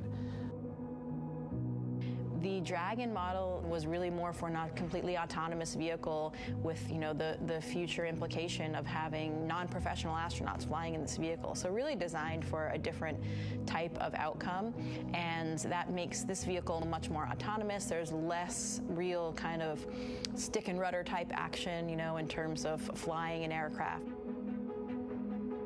The computer makes me a better pilot because it can do things that I can't do, and that frees me up to do the things that only I can do. You can't fly Dragon without the computer, but you also cannot fly Dragon without 10,000 people down here on the ground. The people in the control room, the people that built it here in Hawthorne, in Houston, and around the world. We are just the very tiny tip of the spear of the thousands, really tens of thousands of people that not only support, but make it possible to get us up to the International Space Station and back safely. It's a pretty awesome expression of teamwork.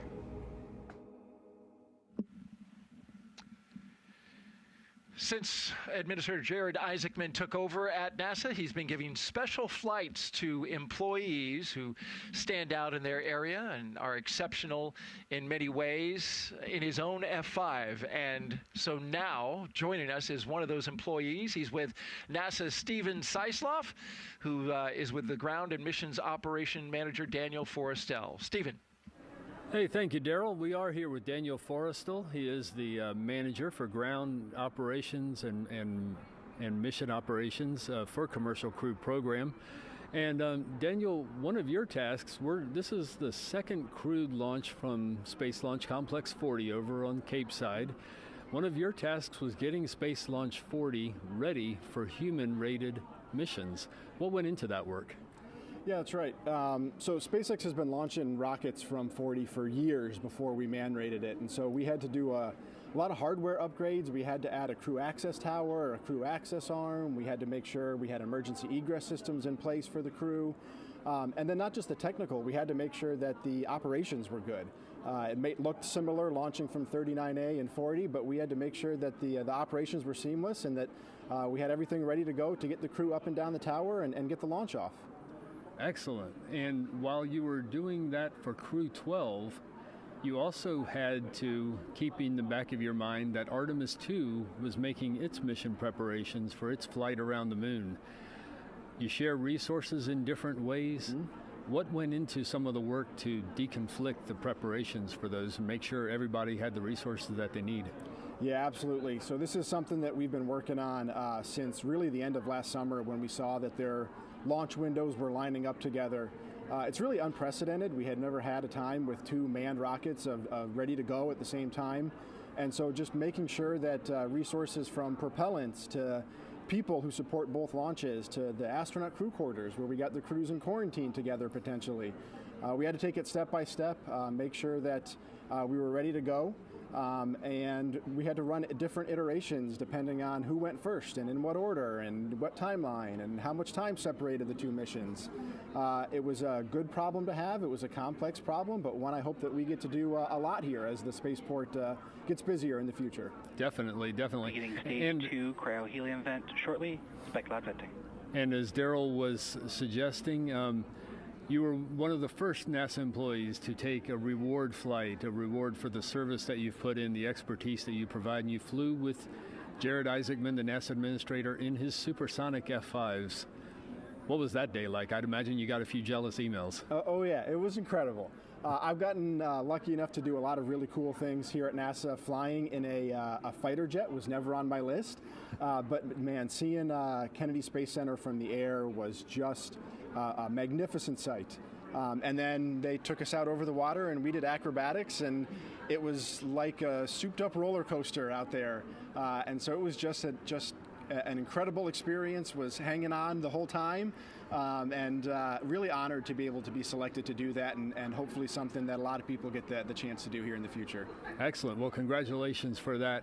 We are going to head back to Daryl and the countdown for Crew-12. All right, thank you, Stephen. And what Daniel didn't say, but he told me, is it took him a day to reorient himself because his vestibular system, right? You know this as a pilot. Absolutely, yeah. It is like a roller coaster, it could take a little bit to get your legs back underneath you. Absolutely.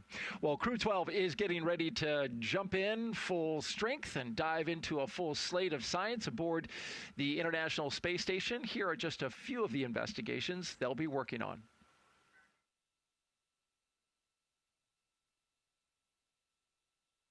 This is a compact system designed to produce intravenous saline from drinkable water. The goal, on-demand IV fluids for medical care, a critical capability for future long-duration missions far from Earth. And then there's VEG-06 that you see here. This research examines how spaceflight affects the relationship between plants and nitrogen-fixing microbes. What scientists learn here could help improve food production, not just in orbit, but also for future missions to the Moon and eventually Mars. And speaking of moon missions, over at nearby Launch Complex 39B, well, there it is. 4 astronauts are expected to lift off on NASA's Space Launch System rocket for a 10-day journey around the moon. Launch for Artemis 2 is currently scheduled for no earlier than March 6th. Launch window opens at 8:29 p.m. Eastern Time. Actually, we know this to be in early March. That date, of course, will depend on what happens with the latest wet dress. Last month, the Artemis 2 rocket made a major move, rolling from the Vehicle Assembly Building to Pad 39B for the first time. The 4.2-mile journey to the pad took about 12 hours as the moon rocket inched into position. There you see the Firing Room 1 and the team there conducting the operation. A few weeks ago, the teams conducted a wet dress rehearsal, a full practice countdown that loads the rocket with real cryogenic propellant, more than 700,000 gallons in all. The countdown moved through most of terminal count until a hydrogen leak around the 5-minute mark triggered a cutoff. The vehicle was safely detanked. The seals were replaced, those responsible for the leak, and another wet dress rehearsal will be scheduled soon. Orion will carry Reed Wiseman, Victor Glover, and Christina Cook, along with Canadian astronaut Jeremy Hansen, around the moon and back. And Wheels, you are intimately involved with where this Artemis program is going, of course, and that is landing on the moon, as we're looking live at the rocket that will take those astronauts around the moon and in upcoming missions land on the moon. As we mentioned at the top of the broadcast, you're helping train the next generation of astronauts to be able to land on the moon. So what is going on? Talk about that challenge and where we're at right now. So, of course, our mission back to the moon is going to require, we went back to the Apollo archives and we talked to several Apollo astronauts, Charlie Duke and Harrison Schmitt, wow. the biggest help to our team so far, just trying to replicate what they did and build on that. So we're learning how to fly helicopters, and so we can do vertical landings and takeoffs. And so to kind of put that into the muscle memory of our pilots. We're also going to have motion-based simulation that will be lunar simulation. And then you'll be seeing coming on the near horizon a lunar lander training vehicle as well, a vehicle that can replicate lunar dynamics in flight. So we're very excited about our training strategy getting back to the moon. I love, and I'm jealous that you got to tap into the Apollo guys in order to help this. And there's a beautiful shot of the moon from our fine production crew here at the Kennedy Space Center that is manning all these beautiful views that you're looking at today, including there at Launch Complex 39B. For more Artemis 2 updates, just scan the QR code that is now at the bottom of your screen. It's going to take you to a website, which is nasa.gov/Artemis. You'll have all the updates and information that you need to see to understand the mission and follow it closely. All right, Right now, let's send it back to SpaceX in Hawthorne, California for the latest update there. Thanks, Daryl. And we did just hear that call out that RP1 on stage 2 is completely full. So great news. You're continuing to see some clouds of condensation build up around the rocket there. That is completely expected and normal as part of this fueling process. The Falcon 9 rocket supporting today's Crew-12 launch that you see on your screen right there is a 2-stage rocket designed for the reliable and safe transportation of satellites, cargo, and people, which is the goal of NASA's Commercial Crew program. At the top of Falcon 9 today, the crew is sitting inside Dragon Freedom. There are currently 5 Dragon spacecraft supporting human spaceflight missions. That's Endeavour, Resilience, Endurance, Freedom, and our 5th and final Dragon, Grace, which launched the Axiom Mission 4 in 2025. Designed with safety as the highest priority, Dragon is capable of carrying up to 7 passengers to and from Earth orbit. And Dragon has 16 Draco thrusters that can be used in space to help navigate the spacecraft to its destination, each providing 90 pounds of force.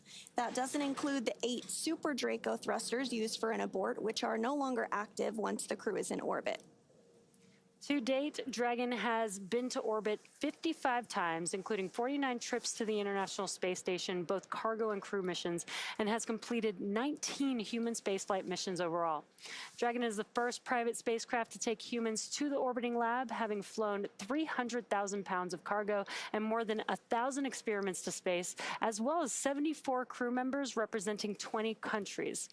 Our versatile Dragon spacecraft can autonomously dock with the International Space Station when outfitted with a docking adapter, which is one of 3 Dragon configurations and how it's currently configured for today's flight.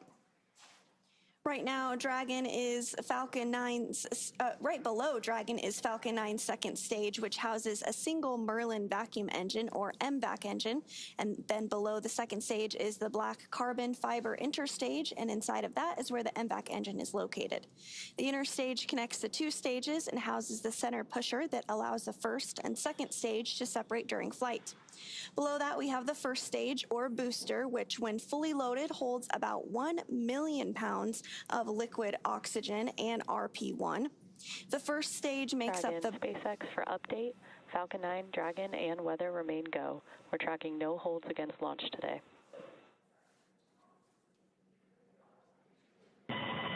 Dragon copies. That's great news. And you just heard it there, a call to the crew inside Dragon Freedom that everything continues to progress well and look good for launch today, now 17 minutes and 19 seconds away.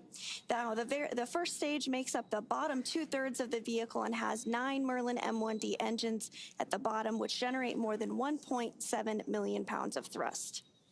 Now, to reach orbit, the vehicle needs to go fast, hitting an orbital velocity of about 28,000 kilometers per hour just to keep from falling back to Earth. Now, that's fast enough to lap the Earth in about 90 minutes.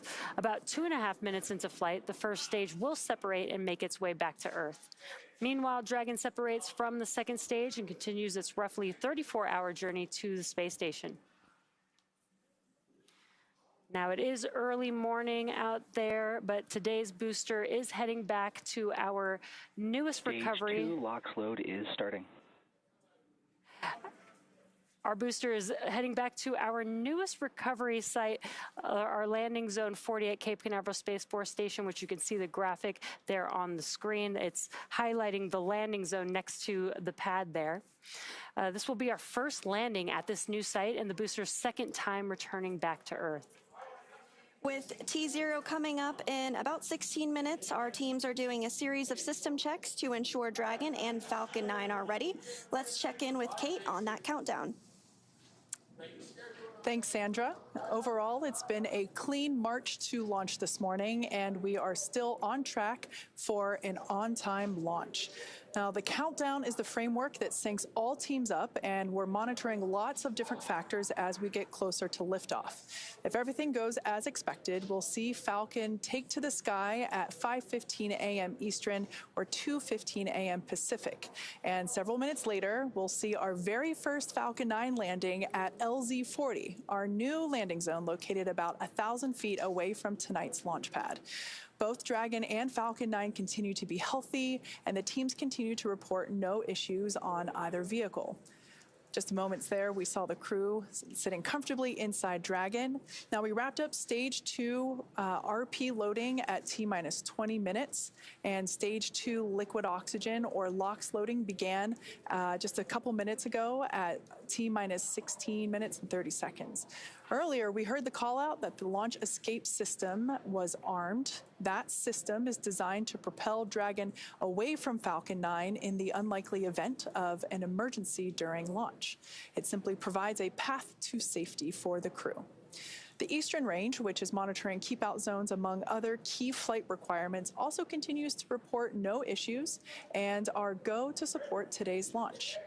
As for the weather, the thing we always monitor for our launches, we're tracking a 5% chance of launch weather constraints, otherwise known as 95% good for our target liftoff time. So all in all, we are go for launch this morning. So let's toss it back over to Anna for a status update from Houston. Hey, thanks, Kate. Back here in the International Space Station Flight Control Room at NASA's Johnson Space Center in Houston, Texas, teams continue to work around the clock to monitor activities aboard the orbital outpost. Leading the team inside the room is Flight Director Garrett Hain, and the NASA team here in Mission Control Houston, the SpaceX team in Hawthorne, California, and the astronauts aboard the International Space Station will track the autonomous docking of Dragon Freedom when they enter what is known as joint operations. This will happen when the spacecraft enters what is known as the approach ellipsoid. The approach ellipsoid is an invisible boundary stretching 4 by 2 by 2 kilometers around the space station that helps us monitor all arriving and departing spacecraft. It is essentially the neighborhood of the space station. Once docked, crew members in both Dragon and aboard the space station will pressurize the area between the Dragon hatch and the space station hatch, known as the vestibule. They will then perform a series of leak checks and then work to open the hatches on both the space station and the Dragon. Once the hatches are open, Crew-12 will float into the station to begin their long-duration stay.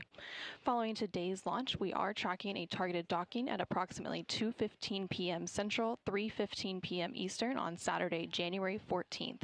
About an hour and a half after docking, we do anticipate that the hatches will be opened, and when they enter the orbital outpost, Crew-12 will be greeted by the rest of their Expedition 74 crew and will come together for a brief welcoming ceremony. For now, that's all from us here in Mission Control Houston as the anticipation continues to build for a launch in just under 15 minutes. How's it looking on the Space Coast, Daryl? Well, it's looking great here. We're 95% go. We have beautiful clear skies and everything remains on track. No constraints as we enter the final 10 minutes. And Wheels, I want to turn to you now. As a former International Space Station commander, you know what it means to hand over a vehicle, a crew, and a station to the next generation of flyers. You also know that this crew, although they know the science they're working on, might end up working on some things they don't even know that they might encounter. Sure, yeah. I flew with Shannon Walker, who I believe is listening today. Love Shannon. And Shannon's awesome. She's a brilliant PhD scientist. I am not. And so I was doing some science. We were about 2 weeks into a 6-month mission. And I was working my science, and Shannon came to me. She said, the potty's broken. Ooh. And so we had a couple seconds of mini panic attack. And then she said, if you fix the potty, I'll do all of your science for the rest of the day. I thought, that is such a deal. Is that a trade-off? So it took me about 90 minutes, but we fixed that potty, and I found out that if you could fix the potty on a spaceship, you're guardian of the galaxy. Wheels the plumber to the rescue. Absolutely. Really quickly, we're going to hear some final words from Jessica Meir, the commander, before they lift off. She's got these words composed. Perfect. Yeah, she's amazing. We're looking forward to hearing that. And so with just about 11 minutes to go, we'll send it back to Hawthorne for the final steps of today's countdown. Dragon, SpaceX, confirmed crew displays are configured for launch.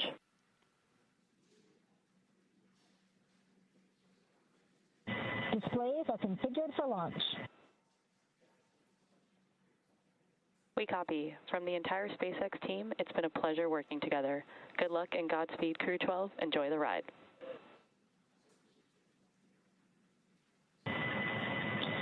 In a few moments, we will leave the ground, but not the people who brought us here. This mission is the result of years of dedication, preparation, and trust. To the teams at NASA and SpaceX, Roscosmos, ESA, JAXA, and CSA, your work stands on this pad with us. Every test, every checklist, every decision has led to this moment. Thank you for your tireless dedication and attention to detail. We launch not as individuals, but as representatives of something much larger. We carry the flags of our countries and our space agencies, but most importantly, we carry humanity's intrinsic curiosity and desire to explore. Looking around me at the diversity of backgrounds and experiences with me in this cockpit and on the teams supporting us around the planet, it is clear that when we work together, we can accomplish extraordinary things. We stand on the shoulders of giants. This expression is trite, but true. Generations who dared to imagine beyond what they could touch, who turned risk into knowledge, and who left behind a foundation strong enough to push further. These giants also include our families, our friends, and loved ones. You share the weight of this journey in ways that few ever see and remind us that nobody reaches the horizon alone. When we look back at Earth from orbit, it will be your faces, your voices, and your sacrifices that travel with us. Crew-12 is ready. We are honored to represent our agencies, our nations, and the shared human desire to explore, to look up, to ask what lies beyond, and to go together. We carry this responsibility with humility and with awe. Over to Jack. In human spaceflight, passion isn't a coincidence. It's a choice. Whether you're welding hardware, programming software, or piloting a spacecraft, every one of us chose the difficult path that got us here today in this moment. Interacting with such a dedicated team is the best part of my job, and I want to say a heartfelt thank you to the drive you bring to this program every single day. Over to Sophie. Thanks, Jack. As a compliment to what my crewmates said, I wanted to say how important international cooperation is. As humanity, we can achieve great things when nations are working together. The International Space Station is a good example of a huge international achievement that just celebrated 25 years of continuous presence. We, as humanity, can be proud of achieving this together. I'll hand it over to Andre. So guys, engage. Поехали. Поехали. Поехали. Поехали.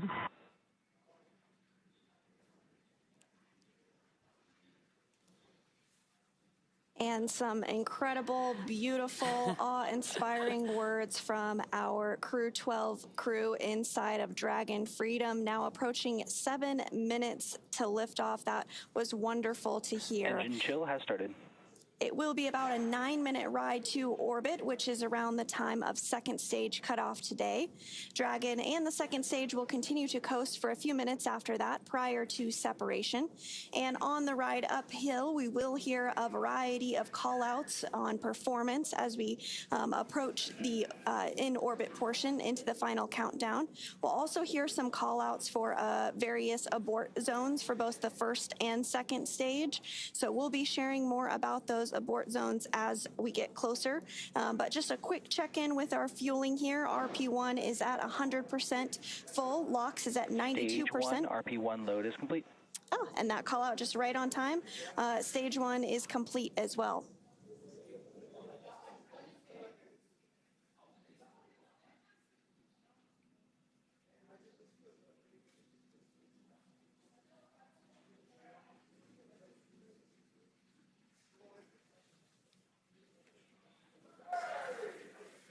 Yeah, the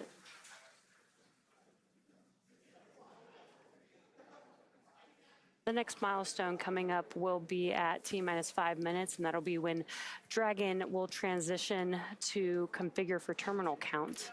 That's basically when Dragon will go on internal power.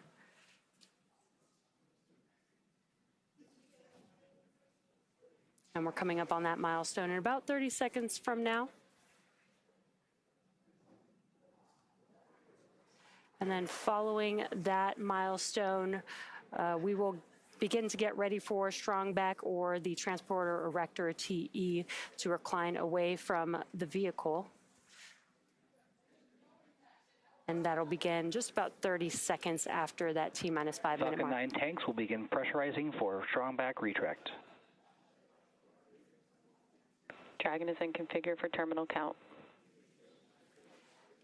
And there's that call out for Dragon configuring for terminal count, as well as we heard Falcon 9 propellant tanks pressurizing for that strong back retraction. So with the TE retraction, the clamp arms, which you can see on your screen, it's just below the Dragon vehicle there at the top of the second stage. Those will begin. Strong back retract has started. And now this process is going to begin.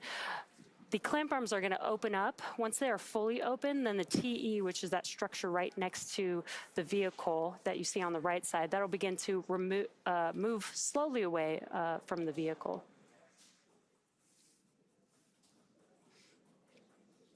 And there you can see on your screen that those clamp arms are starting to open up now. So it will reach full recline by T-minus 3 minutes and 40 seconds. And the TE rolls Falcon 9 out to the pad, raises it vertical, and stays connected through the final seconds before liftoff. It provides fuel, power, telemetry, and command connections between ground systems and the vehicle. And the next major milestone that we are awaiting this morning is that stage 1 LOX load is complete. Propellant is loaded late in the countdown, which is intentional because that colder propellant is denser, and denser propellants mean more performance out of the same tanks. The colder it is, the more mass you can move. Before any of that propellant flows, though, the plumbing and engines are chilled down. This prevents thermal shock and boil off when the ultra-cold liquid starts moving. You may hear that referred to as engine chill. Loading wraps in 2 steps. The first stage finishes around T-minus 3 minutes. We'll hear that call out here any second. And the second stage finishes about a minute later. And you are seeing those white clouds of vapor on... Stage 1 LOX load is complete. Right on time, as expected. Stage 1 LOX load is complete. And you are seeing those white vapor clouds on your screen. This is normal and will continue as we do get closer to launch. Yeah, and that call out was for... Dragon is in terminal count and is on internal power.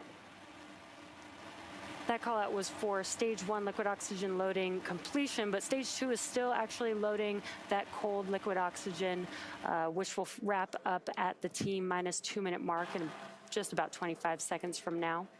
Once liquid oxygen is complete, that'll mean that there is 1 million pounds of propellant loaded on Falcon 9, and that includes RP1, a highly refined kerosene, and liquid oxygen, which is super chilled to over 300 degrees below zero.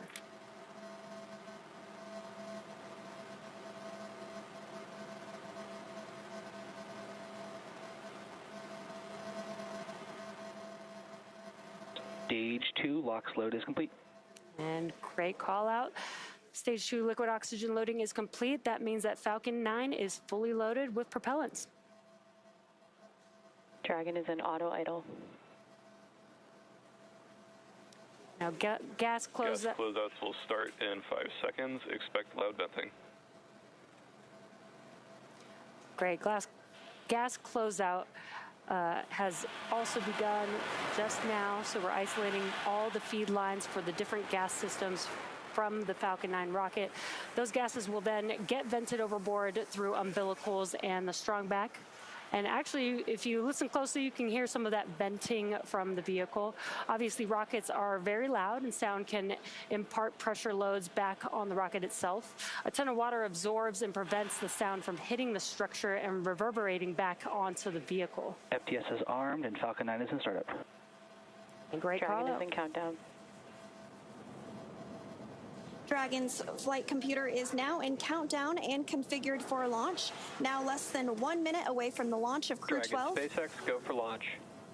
Great call out there. Go for launch. At the time of launch, Space Station. Dragon, we are go for launch.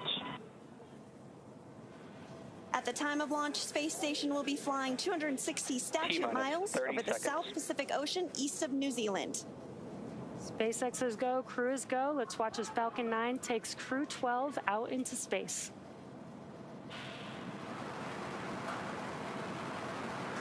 T-minus 15 seconds. T-minus 10, 9, 8, 7, 6, 5, 4, 3, 2, 1.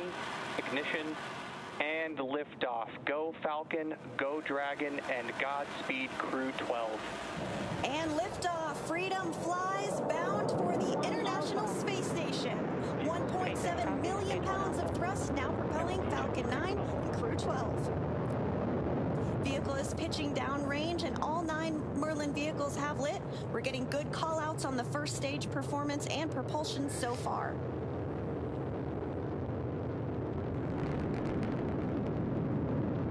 Plus 30 seconds into the Crew-12 mission on board Dragon and Falcon 9. The vehicle is going to throttle down in preparation for max Q. That's the largest structural load that the vehicle will see on Ascent. Power and telemetry nominal. Good call outs there. Stage 1 throttle down. There's that call out for stage 1 throttle down. Pass through max Q in a few seconds here. Max Q. Great news. We have passed through max Q. Vehicle is supersonic. That call out that the vehicle is supersonic means it's traveling faster than the speed of sound. Stage 1 throttle up. Stage 1 now throttling up. 1 Bravo. That call out for 1 Bravo Copy, 1 means Bravo. we're in the second and final abort mode for the first stage, continuing to get good performance. The crew is now already pulling over 2 Gs. Next up, we'll have a couple events happening in rapid succession. First is that engine chill on the second stage MVAC engine, and then we'll have MECO, or main engine cutoff, where the 9 engines on the first stage will cut off ahead of the first and second stages, separating from one another. Then the single Merlin vacuum engine on the second stage will ignite, continuing to carry Crew-12 to orbit, while the first stage begins its journey back to Earth. The 9 Merlin engines are starting to throttle down and standing by for MECO, or main engine cutoff. Stage 1 throttle down. There's that call out. And in just a few seconds here, we will have MECO stage separation, stage 1 flip maneuver for the booster to make its way back to Earth, SES-1, and the start of the boost back burn. MECO. 2 Alpha. Copy, 2 Alpha. Stage separation confirmed. And evacuation.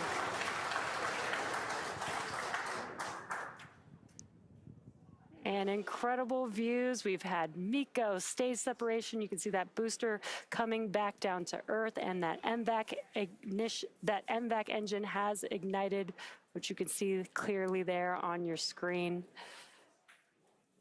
And the Dragon spacecraft with Crew-12 is still attached to the Falcon 9 second stage. The next milestone that we have coming up will be the start of the stage 1 boost back burn. And that burn is the first of 3 burns that stage 1 has to help it return back to Earth.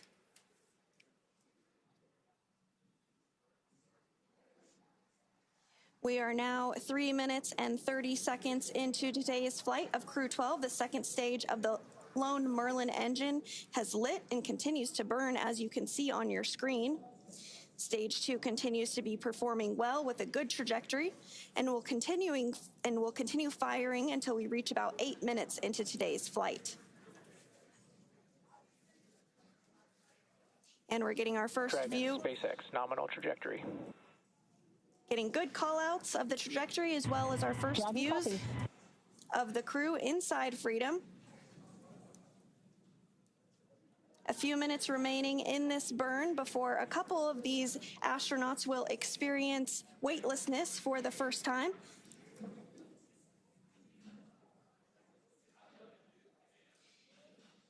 The crew's G-load did dip right when we hit that MECO or main engine cutoff event, and now it's going to continue to build up again until the second stage shuts down.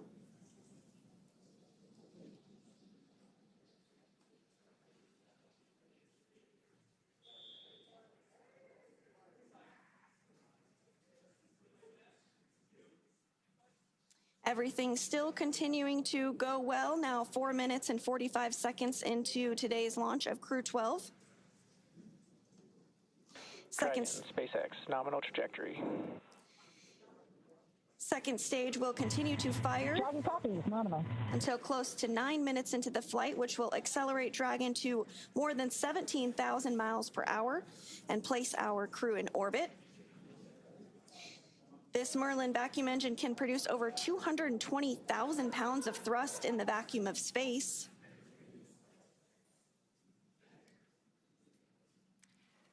Meanwhile, the first stage booster is now on its way back to landing zone 40. Stage 1 is coasting, has already coasted to apogee, and the grid fins are helping to guide it back to Earth.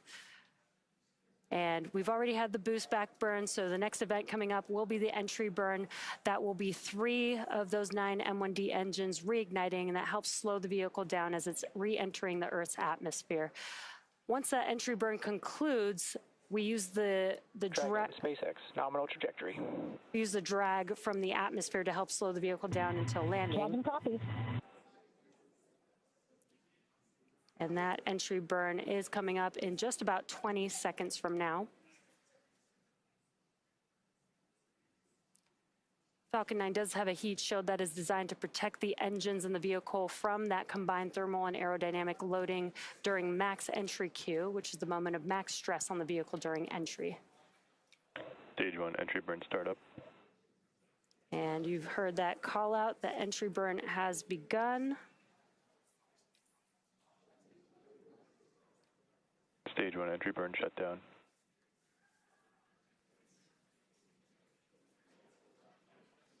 And the entry burn has concluded for the first stage vehicle. 2 of 3 burns done. Next up will be the landing burn for the first stage. Dragon, SpaceX, nominal trajectory. And everything. Dragon copy. Everything continuing to be nominal. We're about 20 seconds away or so from that landing burn starting up on the first stage. It'll be a single center E9 engine that ignites. Stage 1 transonic. And helps slow the vehicle down just in time to touchdown for landing at our newest landing zone 40.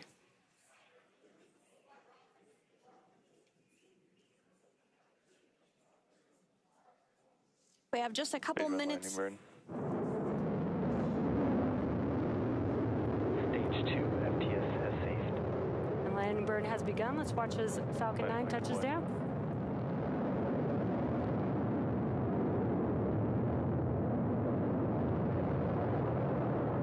Stage 1 landing confirmed.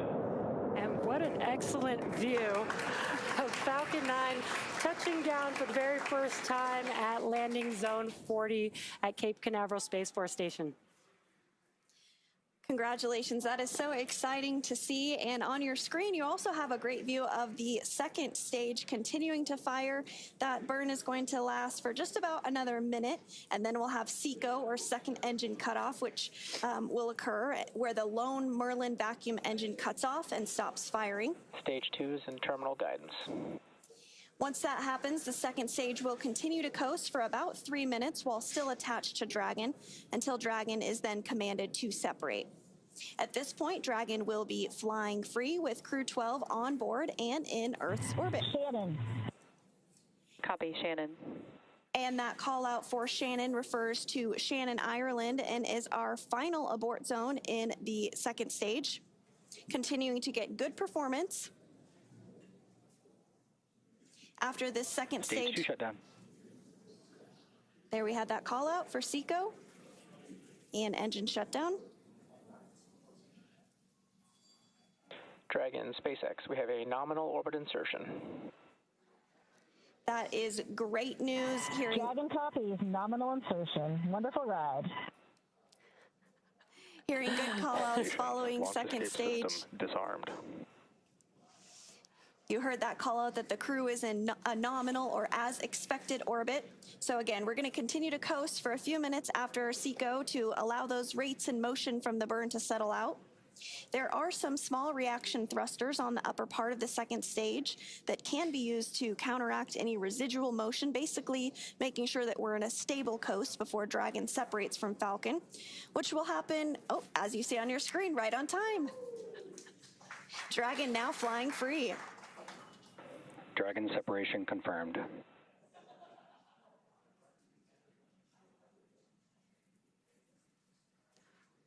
Dragon copy. What a great view with the Crew-12 crew onboard Dragon Freedom separating from Falcon 9's second stage. Dragon Freedom, Chief Engineer, Jessica, Jack, Sophie, Andre, welcome to orbit. On behalf of the entire Falcon team, we thank you for flying with Falcon 9. Dragon will take you from here. Over to our launch director for a few words. It turns out Friday the 13th is a very lucky day. Jessica, Jack, Sophie, Andre, it's been a pleasure training with you and preparing for your flight. From the entire Falcon launch team, thank you, good luck, and Godspeed to the crew of Freedom.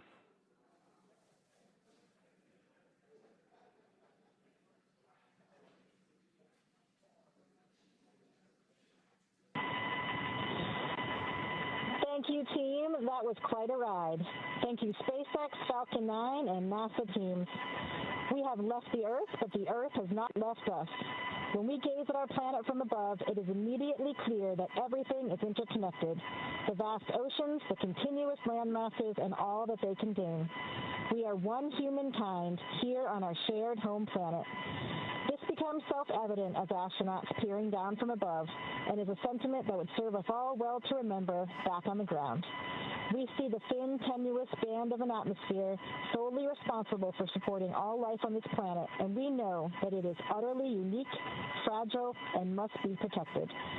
To those supporting and watching our journey, please know that your spirit travels with us, stitched into the very fabric of all that we do.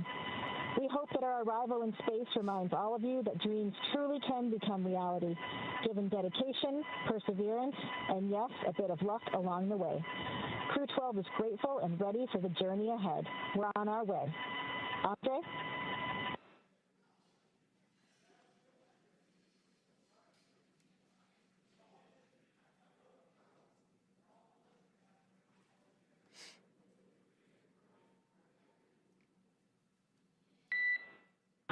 Центр управления, экипаж, Dragon Freedom на связи. Мы на целевой орбите. Все системы работают штатно. С этой высоты наша Земля выглядит невероятно хрупкой и целостной. Здесь не видно границ, только тонкая голубая линия атмосферы, которая защищает все живое. Именно этот вид напоминает нам о главном. Мы одна команда на одном корабле планете Земля. Каждый виток вокруг нашей общей голубой колыбели – это доказательство того, что возможно, когда наши нации объединяют знания. Сегодня наш экипаж и эта станция – это результат работы тысяч специалистов из разных стран.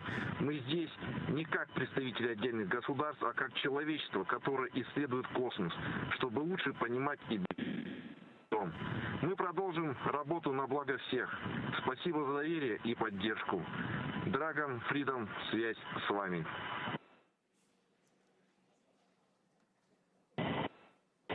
Thanks to the flight control, engineering, manufacturing, and ground support teams around the world. Successful launches of humans to orbit is a testament to your technical mastery and relentless precision in this unforgiving environment. We fly with confidence because we know that the finest minds on Earth are watching our backs. And I'll pass it over to Sophie. Thanks, Jack. For Crew-12, this is our first orbit.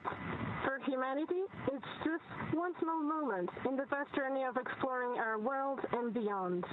From up here, we're reminded that we're all connected. Take care of one another, dream big together, and keep reaching higher. That's how humanity moves forward and how we make each other proud.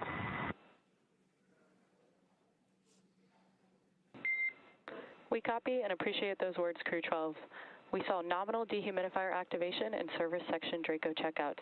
Nose cone deploy continues nominally as well. And we copy all. Thanks, Mary. With those words from our 4 Crew-12 astronauts, the crew is now well on their way to the International Space Station. That is, of course, their destination where they will be docking tomorrow. You also heard a call out that the nose cone was underway for deploying. The hooks are driving to open up that nose cone. It's going to remain open all the way through the journey uphill, as well as once Freedom docks to the International Space Station, and will remain open throughout the mission and will close once the crew does depart about 9 months from now after their science and research mission. So it was wonderful to see Crew-12's launch today. Congratulations to the NASA team, the SpaceX team, and of course to Crew-12. It's great to see you on orbit. Yeah, again, we did get confirmation that the nose cone deploy is underway. The 6 hooks that hold the nose cone in place during the launch and ascent portions have to retract, and then the nose cone will be able to start to swing open and deploy. This uncovers a number of critical systems for the flight up to the space station, including the forward bulkhead thrusters and the docking hatch. And the call from the Corps here in Hawthorne indicated that we did have good checkouts of the 12 Draco thrusters around the service section. 4 to go after we get the nose cone open and the ECLIS, the environmental control and life support system, activated inside Dragon. And we've got a view here seeing that the nose cone, this is from the forward bulkhead section of Dragon, this nose cone is opening up, and that's what you're seeing on your screen. It's about 30% open at this moment. Soon the crew will be able to get their visors open and get out of their suits and settle in for the ride to the space station. And again, this does take a few minutes for the nose cone to fully open. It's a pretty slow and steady process, but it is underway. And it has been an exciting and jam-packed series of events following the liftoff of Crew-12 at 2:15 a.m. Pacific time today. Crew-12 is comprised of NASA astronauts Jessica Meir, Jack Hathaway, as well as ESA, or European Space Agency astronaut Sophie Adeno, and Roscosmos cosmonaut Andrei Fedyaev. They are now safely in orbit following an approximately 9-minute ride after a liftoff from Space Launch Complex 40 in Florida. The crew now has a 34-hour journey before they reach their destination, the International Space Station. Docking is targeted for February 14th at 3:15 p.m. Eastern, 12:15 p.m. Pacific, to the space-facing port of the station's Harmony module. Between now and then, Dragon will perform a series of burns as it catches up to the space station, and that first burn will be a phase burn, which will occur about 30 minutes from now. Human spaceflight has come so far in the last 6 years with Dragon. In addition to flying people, SpaceX's Dragon spacecraft also enables researchers the opportunity to fly critical science to orbit.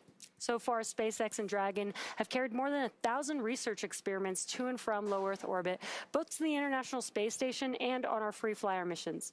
From DNA sequencing to 3D printing, studies enabled by Dragon and the space station test a variety of technologies, systems, and materials that will be needed for future long-duration exploration missions.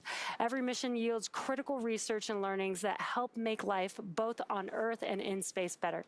And flights like today's help us continue to lay this foundation for our future among the stars and continue our mission to make life multiplanetary.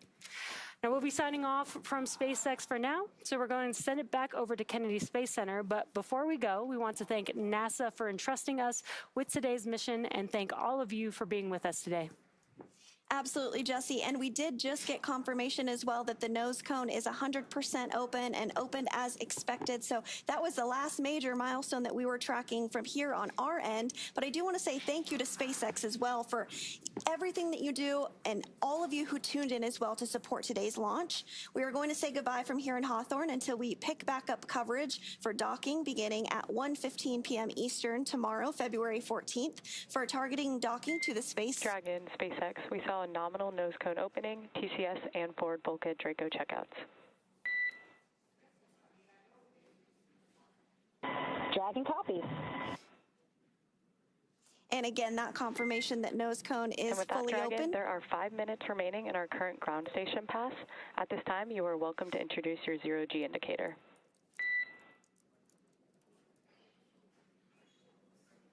Our microgravity indicator consists of 4 satellites orbiting a crocheted Earth, all handmade elements by Jack Stoddard and my childhood best friend. Each crew member selected a personal symbol or satellite. A tether links each satellite to the Earth, representing our connection to our families, friends, and our one shared home. I chose a panda holding a mushroom, 2 adorable symbols of environmental importance and cultural fascination. Pandas are modern icons of species preservation and international diplomacy, and a pivotal character in my childhood. Mushrooms, or fungi, are the great decomposers, with all life on Earth depending on them to keep our soils healthy and food webs functioning. I chose a moon that my daughter hand crocheted. Each color woven into the design represents a member of our family or cherished shared activity. By bringing this piece with me, I keep our bond close, allowing me to relive happy memories while looking forward to the ones we'll create when I return.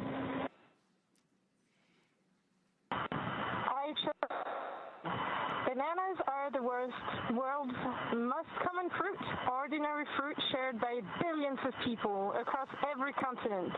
Yet, on orbit, fresh fruit is rare, so I wanted a playful reminder of kitchens and homes, a familiar piece of Earth drifting weightless with us.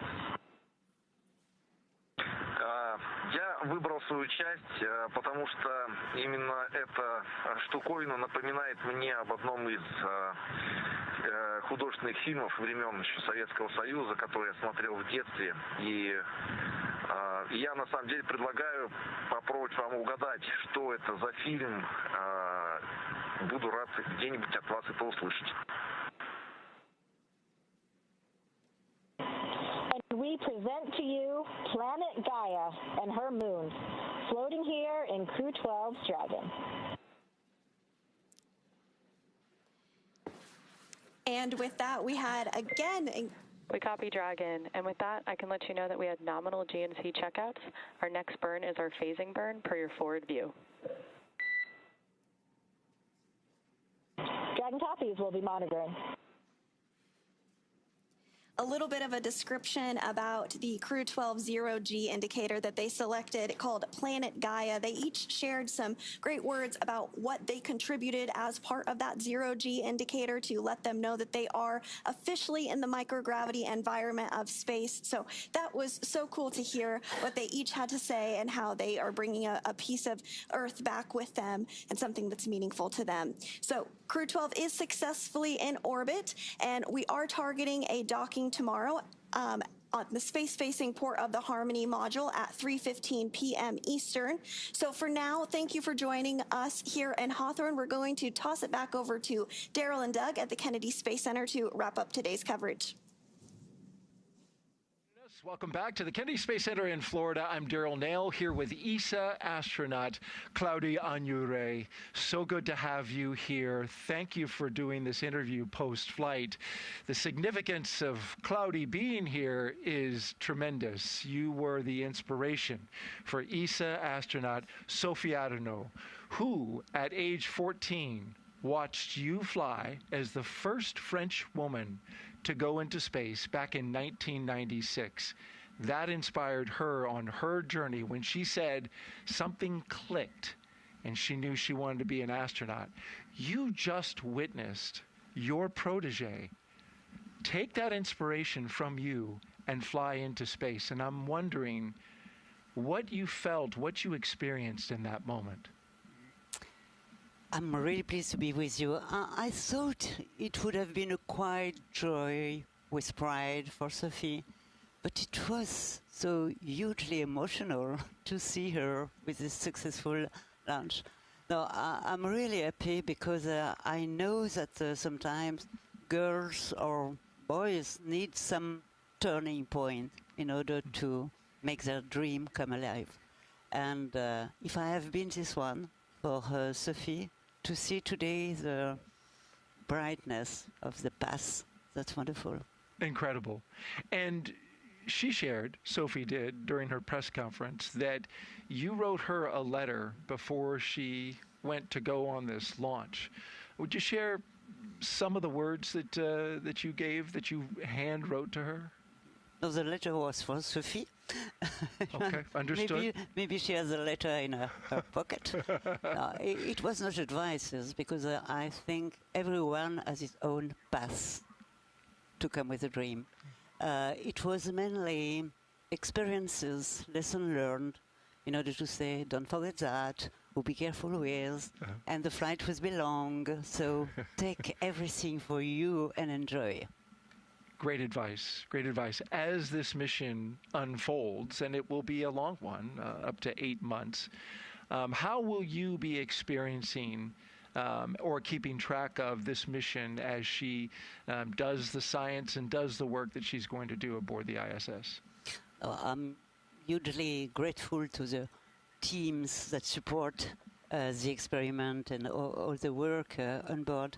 I do remember 30 years when I flew with a Soyuz on the Mir station, who had almost no communication with the ground, but now there is 99% of communication with real-time transfer of data, and it will be possible for her to be close to the family, close to the friends, and close to the teams for the experiments. So we will have some way to discuss and to exchange. If you had any words that you could say to her now after watching her take off into space, what would you say? Godspeed, but it's already done. Say enjoy. Say maybe to the crew that they will meet on board a big hello, because that's international collaboration and cooperation. This is wonderful. And then be careful with your program, scientific program, because you are here for that. And enjoy, and please share with us.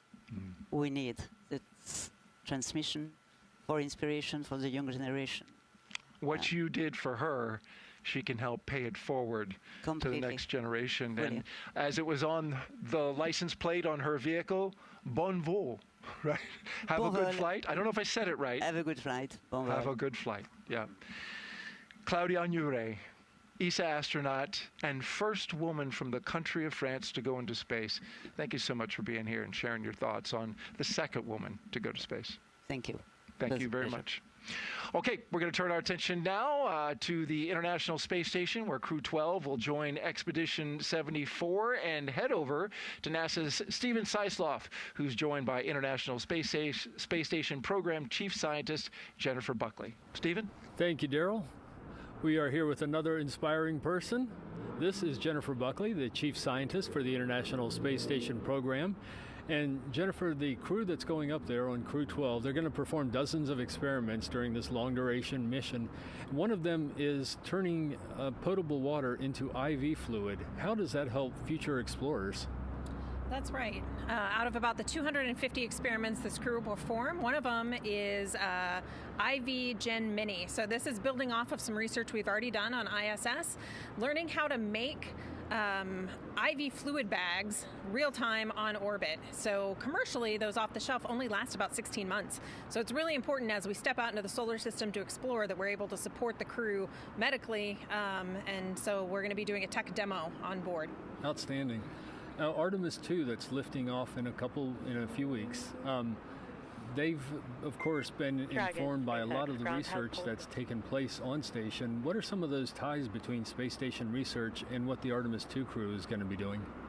You know, space station is a perfect proving ground for exploration both to the moon and Mars. So for the vehicle itself, a lot of the life support systems are informed by the research that we've done on ISS, proving out those systems, everything from their onboard toilet to their water-based fire extinguisher to help keep the crew safe, inform how we do space flight safely as we go farther. Excellent. And when you're looking at Artemis 3, the mission coming up that'll land astronauts on the moon, how is the space station research that's taking place now helping with that mission? Space station research, not only do we have the astronauts do research, but they also are subjects themselves. So we've learned a lot about astronaut health through the time of International Space Station. We also, on Artemis 2, are flying tissue chips with crew cells on them. So this is really neat. It's a program we started on the International Space Station. So we're going to be taking a look at the effects of crew members as they leave low Earth orbit. And then finally, you know, those beautiful views of Earth that we see from the International Space Station are also really science. And so all of the imagery and technology that we've developed from that are going to help us take imagery and analyze the surface of the moon as well. Outstanding, outstanding. Thank you so much for being here this morning, Jennifer.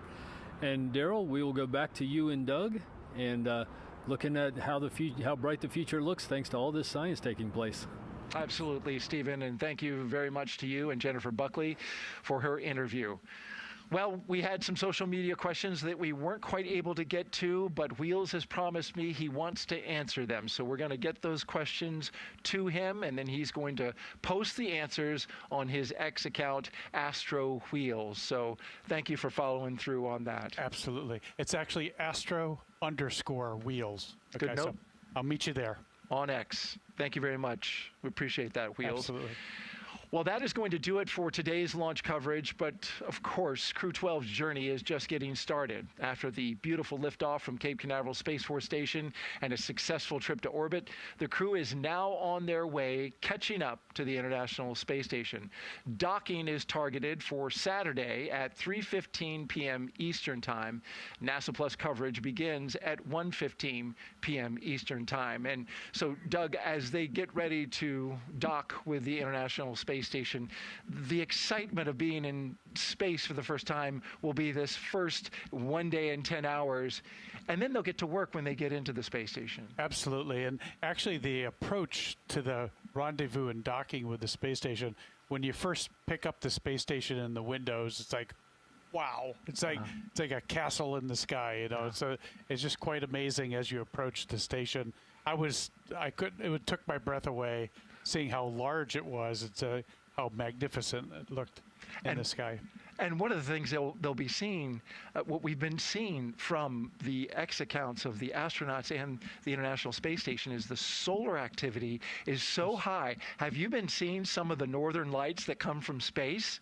Incredible. Yeah, absolutely. Follow these astronauts that are on board, and they're going to be taking some incredible imagery of the lights at the poles, so the northern lights and the southern lights as well.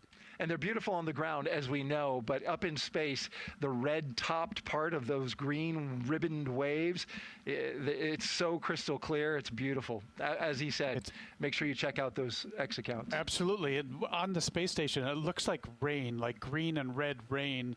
And it lights up the underneath of the space station is glowing, glowing red and green from the lights. It's just quite amazing. The aurora, yeah. That is a wow factor like no other. All right. Well, thank you very much, Wheels. You can follow along with Crew-12's journey to the station by listening in on real-time mission audio, the same operational comms used by the flight controllers. Just scan that QR code that you see at the bottom of your screen. You can use your phone, take a screenshot of it, and tune in later on. We'll pick back up with live broadcast coverage about 2 hours before docking right here on NASA Plus. Wheels, thank you so much for sharing this moment for us, for all your incredible stories and information and guiding us through today's launch coverage. We greatly appreciate it. It's a great pleasure. Thank you so much for having me. We look forward to hearing more about your work on the human landing system and getting to the moon. Absolutely. Stay tuned. You're going to hear more from Wheels.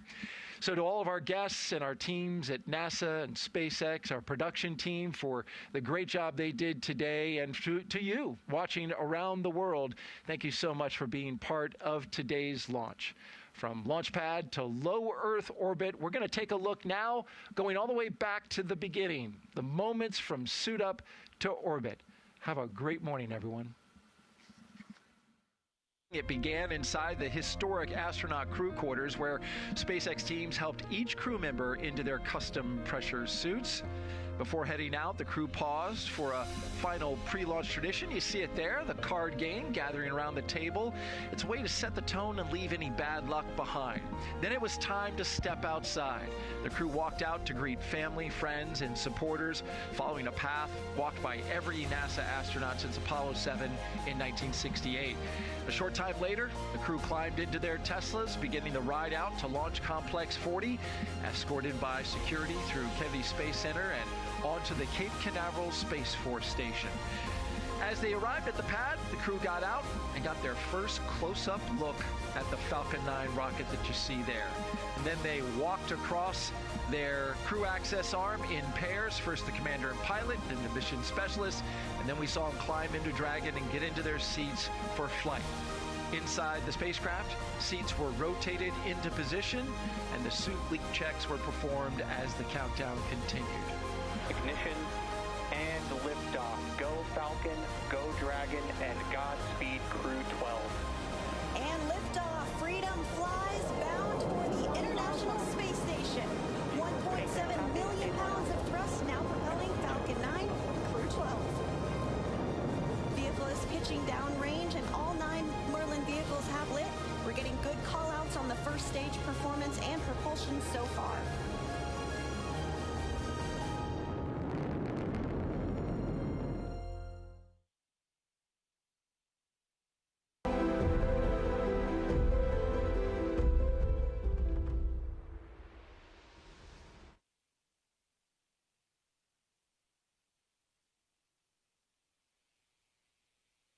Roger, go. We think about the challenges, come up with the technologies, and push the bounds of the science. 4, 3. The more ways that we can send humans into space, the better it is for our country and for the planet. Ready to get to work. What an amazing view. From the International Space Station. Wow. Liftoff. Look at them go. Spaceflight is a beautiful symbol of humanity. America has launched. Reach for these lofty goals, work hard, and look what you can accomplish.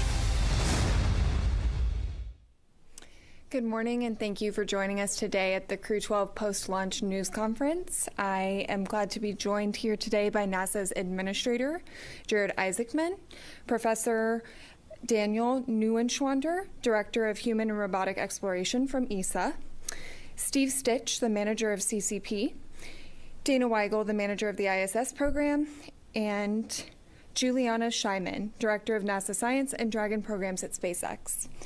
Each of our participants will give brief remarks, and then we will open up the floor to those of you here in the room and to those of you calling in via telephone.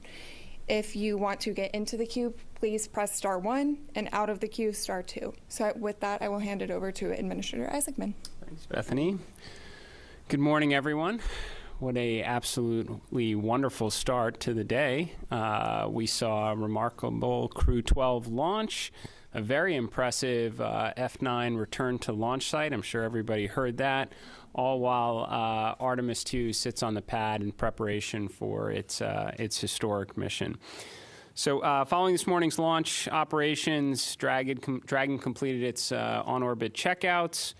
Nose cone is open, and the crew are now safely on their way to the International Space Station. Teams throughout the agency, SpaceX, ESA, Roscosmos, and more continue to monitor progress of the mission ahead of its docking. I've said it before, I'll say it again, that this mission has shown in many ways what it means to be mission-focused at NASA. So just to recap, in the last couple of weeks, we brought Crew 11 home early. We pulled forward Crew 12 to the launch date today, all while simultaneously making preparations for the Artemis 2 mission, which its next window will open up in early March. That's only possible because of an incredibly talented workforce that we have here at NASA, alongside our contractors and our commercial and international partners. So along this mission, NASA is sending an astronaut into space again for the first time. So I want to congratulate Jack Hathaway. This is what he's trained for, and I know he possesses the qualities found in many accomplished astronauts. This crew will continue critical scientific research in the orbiting laboratory but they will be making history in many other ways. For example, I think this is very exciting, we will have the first spaceship to space station call between the International Space Station and a lunar mission with Artemis 2. Just really think about that, right? It's pretty exciting. I can only imagine what it's going to be like in the years ahead, right? You have multiple space stations that are up there, cruise cargo going to and from the lunar environment, people phoning home from a moon base. It's pretty exciting to think about, and we're taking a nice step in that direction in the mission ahead. In addition, this mission maintains our over 25 years of continuous human presence in low Earth orbit. So the crew, along with the subsequent ones to follow, will absolutely make the most of our International Space Station. We are going to get our highest potential science and research up there with the aim of cracking the code and igniting an orbital economy. So someday we do live in a world with lots of commercially operated space stations in line with our President's national space policy. And with that, I will turn it over to Steve Stitch.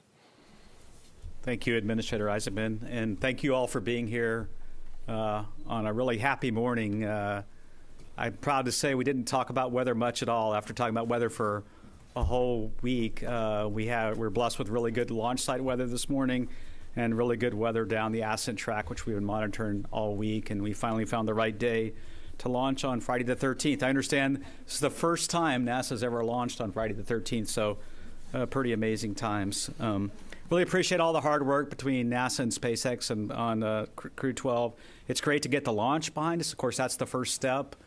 The crew's doing well on orbit. Jessica, Jack, Sophie, and Andre are settling into their kind of off-duty period. They did a phasing burn a little while ago to set up the rendezvous. We'll be docking on Saturday about 3:15 Eastern. There will be another burn late tonight around just before midnight, another phasing burn. We really didn't have too many things to work during the countdown. It was really quiet with Falcon 9 and Dragon. Nothing really off nominal. As Jared said, the spacecraft got on orbit. We checked out the service section Dracos.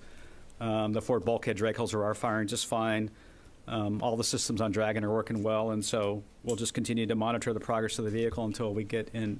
Looking forward to docking. Hopefully our teams will get a little rest today. It's been a busy, long week with the launch. I really want to thank all of our partners, U.S. Space Force, Detachment 3, U.S. Coast Guard, Department of War, the FAA, all the agencies that support us. I want to thank the Space Station program, SpaceX, and all our international partners. And I'll turn it over to Dana. All right. Thank you very much, Steve. And thank you all for being here. I would like to extend my thanks and appreciation to the Commercial Crew Program and the SpaceX team for the tremendous amount of work that they did leading up to today's successful launch. And I'd also like to thank the Space Station team for being flexible and adapting all of the onboard plans in light of the early return of Crew-11. With today's launch, we've got docking tomorrow, as Steve said, 3:15 p.m. Eastern Time. That docking will be to our Node 2 Zenith port. Really looking forward to having the crew on board and having the extra helping hands. This will be the second flight for Jessica and Andre and the first flight for Jack and for Sophie. So really excited to have them on board. Chris is doing great on board along with the 2 cosmonauts. He's been doing research, cargo packing, and a little bit of tidying up, getting ready for Crew-12's arrival. When Crew-12 gets there, they'll spend a few dedicated days with Chris going through handover. Top of the agenda is going through the emergency response procedures, becoming familiar with the location of the emergency equipment, and then outfitting the Dragon with some of the standard emergency hardware. They'll also do familiarization work with some of the equipment that they would commonly interface with, toilets, exercise equipment, those types of things. They've got some critical research they'll be transferring for us in the first couple of days from freezers that we sent up with the Dragon. And then they've got a little bit of initial human research work that they'll be doing. And that's critical overall just for our long-term plans to fly longer and longer duration missions and making sure that we're taking care of astronauts' health as we look forward to Moon and Mars, longer durations.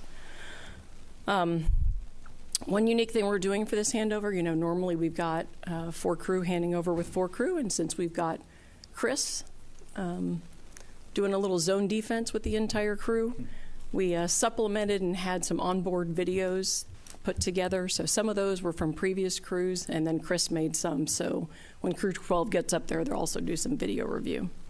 As you heard in the pre-launch briefing, we've got a busy few months in front of us on board Space Station.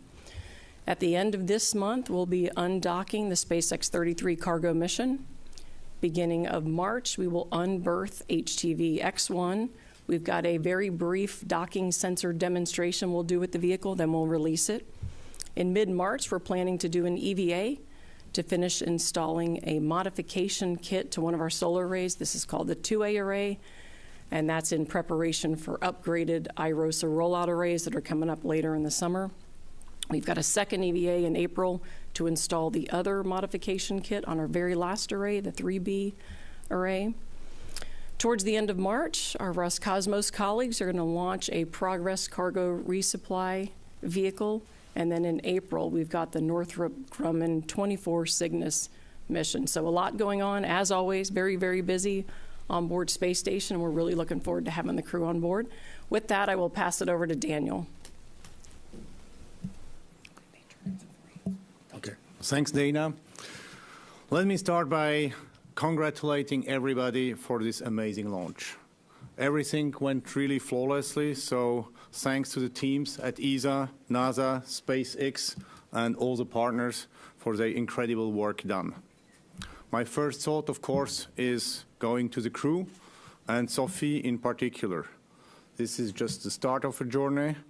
I know that they are very well prepared, and I'm really excited to see the next steps unfold. Sophie will be the first of her astronaut class to embark on a long-duration mission, and she had an incredible journey. I cannot stress enough how well she has been performing in a very short duration of time. Something unanimously underlined by her trainers is her mindset, which is well reflected in the patch of the mission. On top of Crew-12, on Expedition 74 patches, we also have an ESA patch, because we never get enough of those, of course. The name of her mission is something she chose, something she felt aligned. It's called Epsilon, and it reflects the power of small yet impactful contributions and how multiple parts unite to create a whole. A nice message of modesty, underlying that an astronaut is only, in bracket, a part of a wider group, one piece of a complex puzzle.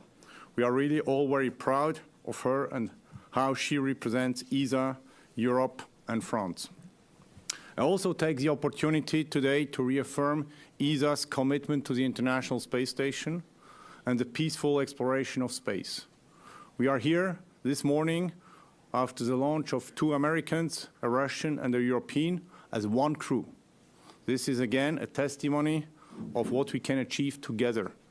The ISS stands as a powerful symbol of humanity. Our meeting this week between NASA Administrator Jared Isaacman and ESA Director General Joseph Aschbacher gave us the opportunity to reaffirm our shared commitment of continuing this remarkable journey. Together, we are already preparing the next chapter, guided by common objectives, increasing the pace of human space flights, and creating new opportunities for research and scientific discovery. But low Earth orbit is not our final destination. We also, this night, also SLS on the pad. And I'm confident that through the Artemis program, to which ESA provides key contributions, we are returning to the moon because we want to stay there. And down the road, Mars will follow.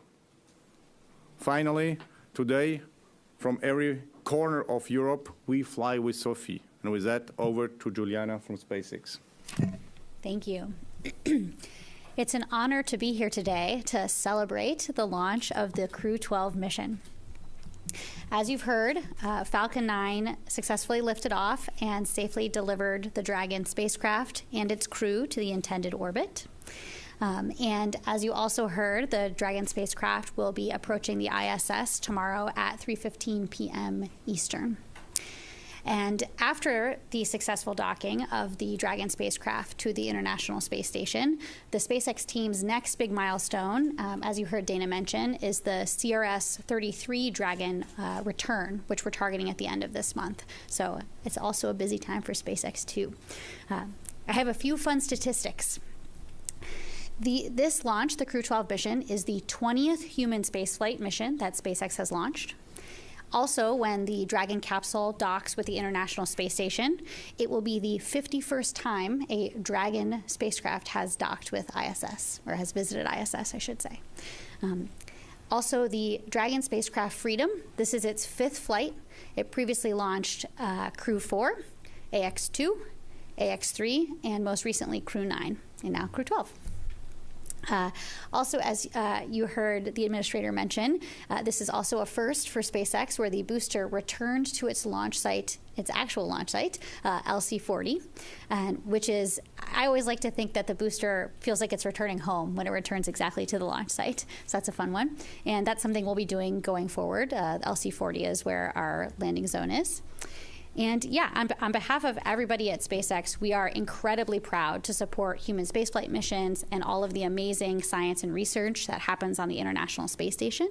So on behalf of everyone at SpaceX, we want to give a big thank you to our partners for their trust in us, and thank you for flying SpaceX. And back to you, Bethany. Great. With that, we will open the floor to questions. I see we have so many people here in the room. And I also just want to remind the people who are dialing in that you can dial *1 to get into the queue and *2 to get out of the queue. We have a microphone here in the room, so if we want to go right over here. Hi, JoshDinnerspace.com. Thanks for doing this. Were there any lessons learned from Crew-11 that have informed maybe future pre-launch readiness procedures? Crew-12 got to launch a little bit early. Is there anything in the future, should you need to bring another crew home early, that the next crew on deck will be ready to take over in a different or a quicker way? Yeah, I mean, the vehicle, we were able to we were processing Dragon a little bit ahead of schedule the whole time, and so we looked at the readiness of Dragon, and we're able to accelerate it a little bit. We probably could have moved the launch up a little bit more with Dragon and Falcon 9. At the end, when you look at the totality of a mission, it's getting the vehicles, the hardware, and the software ready, and also the crew. And so in this case, crew training was what drove the date that we selected. So we're looking at all those things. We were working already ahead for Crew-13 and trying to have Dragon ready a little bit early again. We have that luxury right now with our manifest, and I'll see if Dana has anything to add. Yeah, I would just add that, we've got 7 people total on board Space Station, and the way we're flying today, we have a cosmonaut who flies with us. Of course, Andre launched with us today. And then we've always got a USOS crew member, a NASA crew member who's on the Soyuz. And so though it's more challenging with only one set of hands, we do have other folks on board who can help us if we really need extra sets of hands. So the way I look at it, though it's not ideal if you have to bring a crew home early, there's no immediate crisis or emergency. We can manage that. We've flown before with 3 crew on board. So we're fortunate that we have flexibility in our training, our operations, and the spacecraft to make some adjustments. But I don't see us doing anything specifically different in the future per se to, like, let's say, have a vehicle on standby or a crew ready. We're pretty flexible and adaptable, and we'll work towards whatever the situation demands. And with that, we'll head over here. Thank you so much for this press conference. Lenka White from RIA Novosti. If I may, please, to Mr. Jared. As the new administrator, how is your cooperation with Roscosmos going, and what are the plans for the future? And if I may, also, how important is it to incorporate AI into long-distance missions? Thank you. Sure. Well, I guess to start on the AI point, we can work backwards from there. It's incredibly important right now. Recently, we did a demonstration with our Perseverance rover on Mars, where it was undertaking AI operations like autonomous driving and detection, which is going to be just essential for both robotic and crewed missions in the future. I mean, one, just natural transmission delays, is going to challenge, I think, the historic mission control construct there. But our sensors, especially on these robotic missions, are going to gather so much data now that you're going to want to be able to analyze it, interpret it, and make decisions while you're on mission versus waiting for it to necessarily come back, and also determining what data is necessarily important to send back versus which can be discarded. So I think that you're going to continue to see that. In fact, one of the missions to robotic mission to Venus that we're looking at now may be designed right from the get-go to have AI incorporated into its mission software. In terms of a relationship, with Roscosmos, I think that the Crew-11 situation highlights it at its best, right? I mean, that's a situation where we could bring our astronauts home early, knowing that the relationship as it's constructed with our partners in Russia enable continuous operations of the space station in a relatively safe way. So I think that the design of the International Space Station really had a chance, through its international partners, had a chance to really showcase itself over the last month or so. Yeah. We'll head over to Will right here. Hi, excuse me, Will Robinson Smith with Spaceflight Now. Thank you for taking the time. To the administrator, during your remarks with Steve Sisloff, you mentioned earlier today, well, I guess yesterday, that there were a series of mini wet dress rehearsals for the SLS rocket. I wonder if you can go into a little more detail on this particular stage of the testing and if that was able to inform a date for the full next wet dress rehearsal. Thanks. Sure. So I think we're going to provide additional details on that tomorrow. The teams wanted to have a chance to get together and review the data before taking a position on whether or not we are going to advance to a full wet dress 2 or undertake additional kind of mini tests. This should make a lot of sense, right? On Artemis 1, we were combating hydrogen leaks multiple times on that. We obviously encountered that again on the Artemis 2 wet dress rehearsal. We already communicated through a blog that we replaced some seals, and now we want to do as many tests as we possibly can before stepping into a full wet dress operation again to just gain confidence. We will provide more details tomorrow, at least from some of the early views. We did not see some of the leaks for the portion of the test we were running that at a comparable period during the full Artemis 2 wet dress we did. So it's an early indication, but we'll share more details as we get into it tomorrow. But I think the idea is we will continue to do everything available to gain confidence going into the full wet dress. We'll head right up here. Thank you. Sawyer Rosenstein with NSF. A couple of timing questions. In regards to LZ-40, about how long do you expect the booster to still be up there before it's able to be lowered? And can you still launch from 40 if the booster is vertical? And for the ISS side, about how long do you expect to be able to get back up to full speed after docking, kind of to where you were at that Crew-11 pace prior to the return? I'll go first. Okay. Thank you for the question. This does afford the opportunities for some pretty cool pictures, I would say, if that's what you're thinking. So obviously we want to make sure, as with every one of our operations, that we only step into that operation if we can do so safely. And so that includes all of the safing procedures after a booster lands, making sure that it's able to be approached by personnel and perform the subsequent operations that need to happen to bring it horizontal and bring it into the hangar. Should we need to perform a launch while the vehicle is vertical on the landing zone, we are able to do so. But nominally, the timelines don't look like that would necessarily be required. I'd say 5 to 7 days is generally the time period of crew handover. They'll actually start doing some work as they're doing some of that handover. So the first 3 days, handover. After that, they'll be packing SpaceX 33 and getting it ready to come home. So give them about a week, and then they'll be up to speed and kind of working at full pace. We'll head right up here. Yes, I'm Bert Dicht with the National Space Society, and for Administrator Isaacman and any of the other panels. It's an exciting week here with the Vulcan launch, SpaceX Falcon 9 and Crew Dragon, and with Artemis 2 on the launch pad. While it didn't align, it was there could have been a chance where you had 2 crewed launches in a matter of days. So hopefully that will happen soon.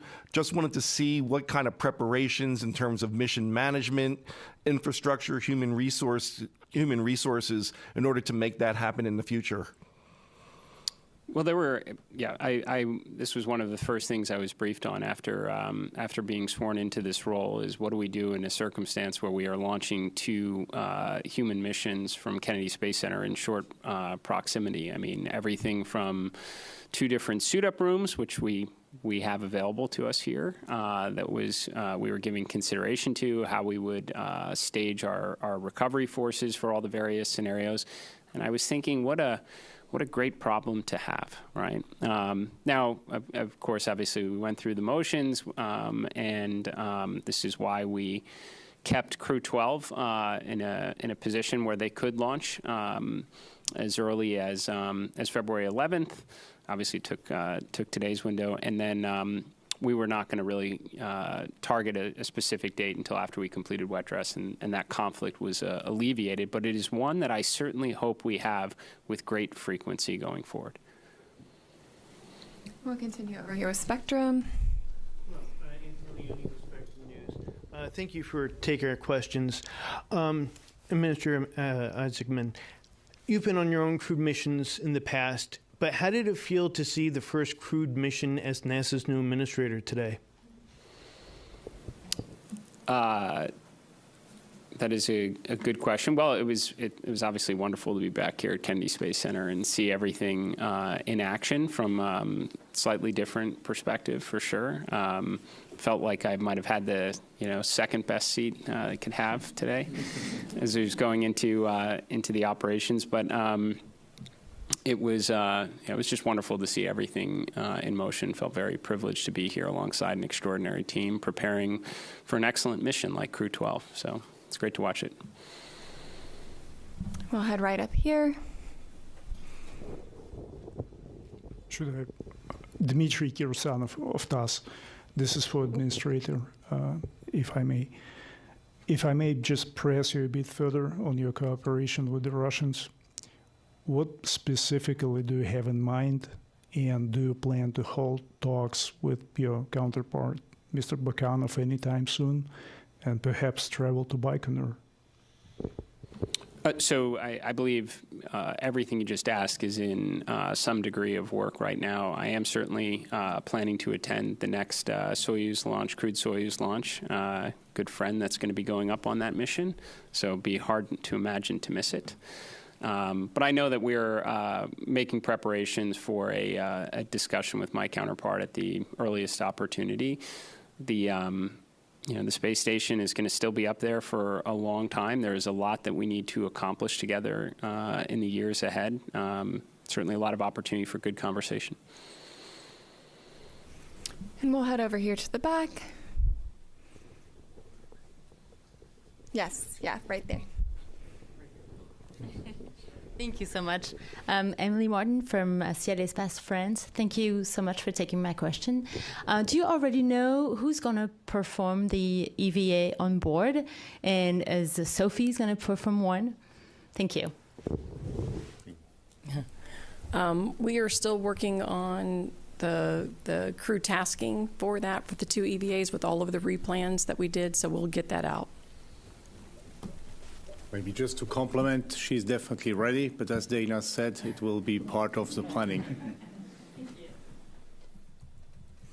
We'll go over to you, Marcia. Hello, Marcia Dunn, Associated Press for Administrator Isaacman. How late into February can you keep dealing with potential fuel leaks and other tests on the pad before you could, you really need to start trying to launch in March? And I've heard the 3rd or the advertised 6th. I mean, what's the earliest in March you can actually launch Artemis 2? Well, I would say first we have a lot of time ahead of us. I mean, if you think about the last wet dress and the proximity to the opening of the launch window in February, I mean, that was rather condensed compared to the timing we have available now. So we can do a lot of confidence tests as we did yesterday, and I expect we probably will. We could undertake more than one wet dress if necessary. We're going to make absolute most use of the time that we have leading up to the start of the window. You are correct. We are considering if there are earlier opportunities. I think from my perspective, same. Let's get through a good wet dress, and then we can consider what date we may want to target. But that could potentially include the 3rd. Irene.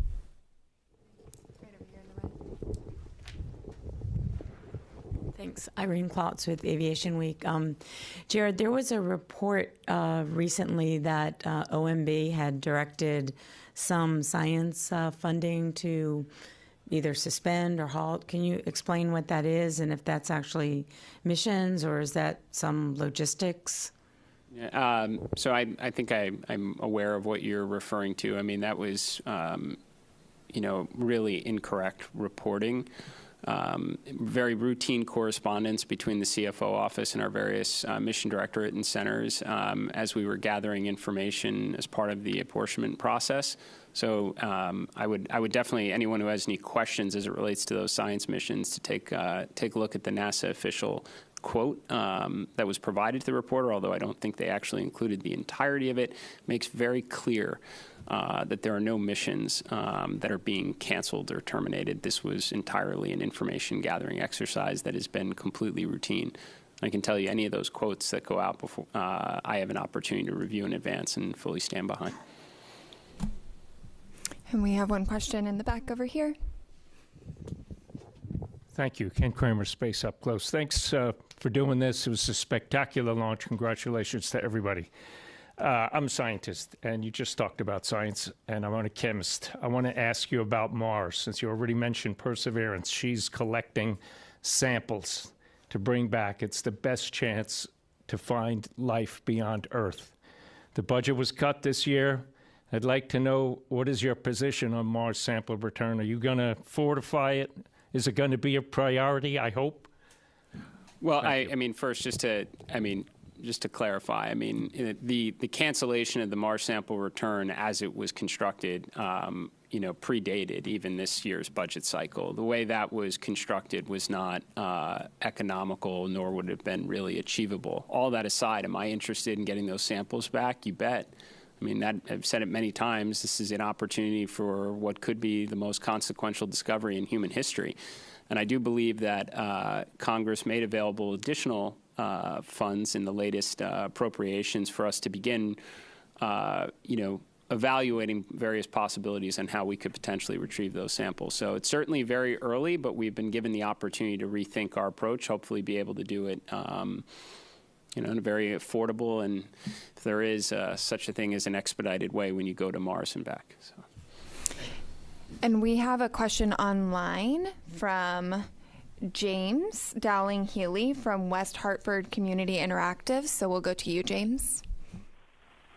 Good morning. James Dowling-Healy, West Hartford Community Interactive. My question is for Administrator Isaacman.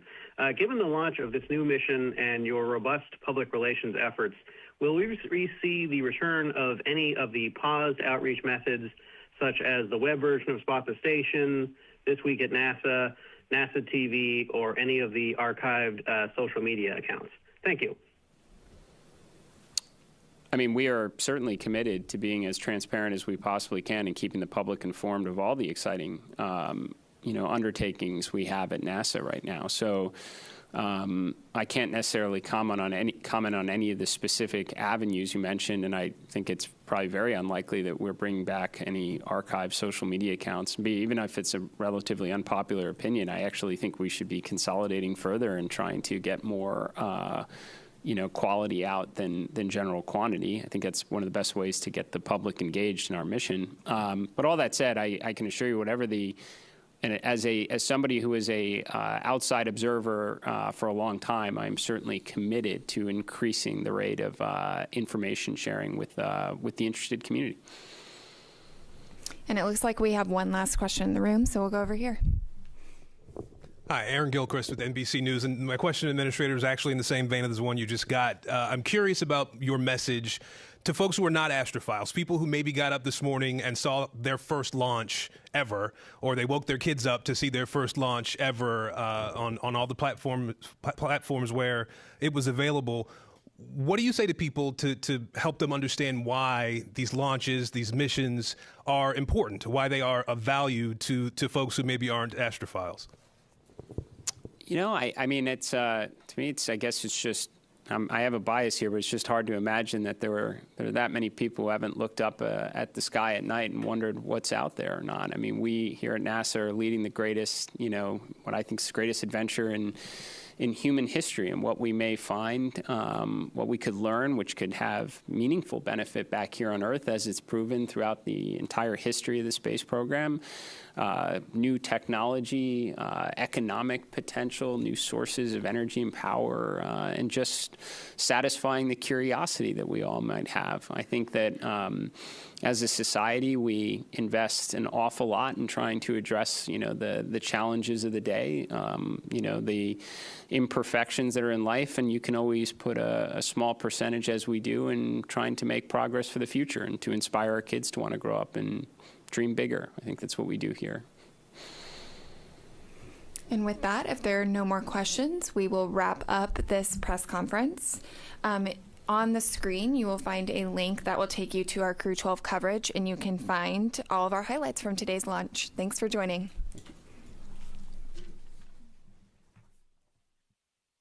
Inside the historic astronaut crew quarters, where SpaceX teams helped each crew member into their custom pressure suits.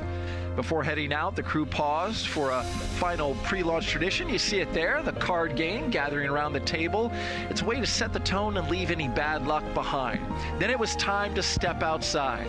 The crew walked out to greet family, friends, and supporters, following a path walked by every NASA astronaut since Apollo 7 in 1968. A short time later, the crew climbed into their Teslas, beginning the ride out to Launch Complex 40, escorted by security through Kennedy Space Center and onto the Cape Canaveral Space Force Station. As they arrived at the pad, the crew got out and got their first close-up look at the Falcon 9 rocket that you see there. And then they walked across their crew access arm in pairs, first the commander and pilot, then the mission specialist, and then we saw them climb into Dragon and get into their seats for flight. Inside the spacecraft, seats were rotated into position, and the suit leak checks were performed as the countdown continued. Ignition and liftoff. Go Falcon, go Dragon, and Godspeed Crew-12. And liftoff. Freedom flies bound for the International Space Station. 1.7 million pounds of thrust now propelling Falcon 9, Crew-12. Vehicle is pitching downrange, and all 9 Merlin vehicles have lit. We're getting good call-outs on the first stage performance and propulsion so far.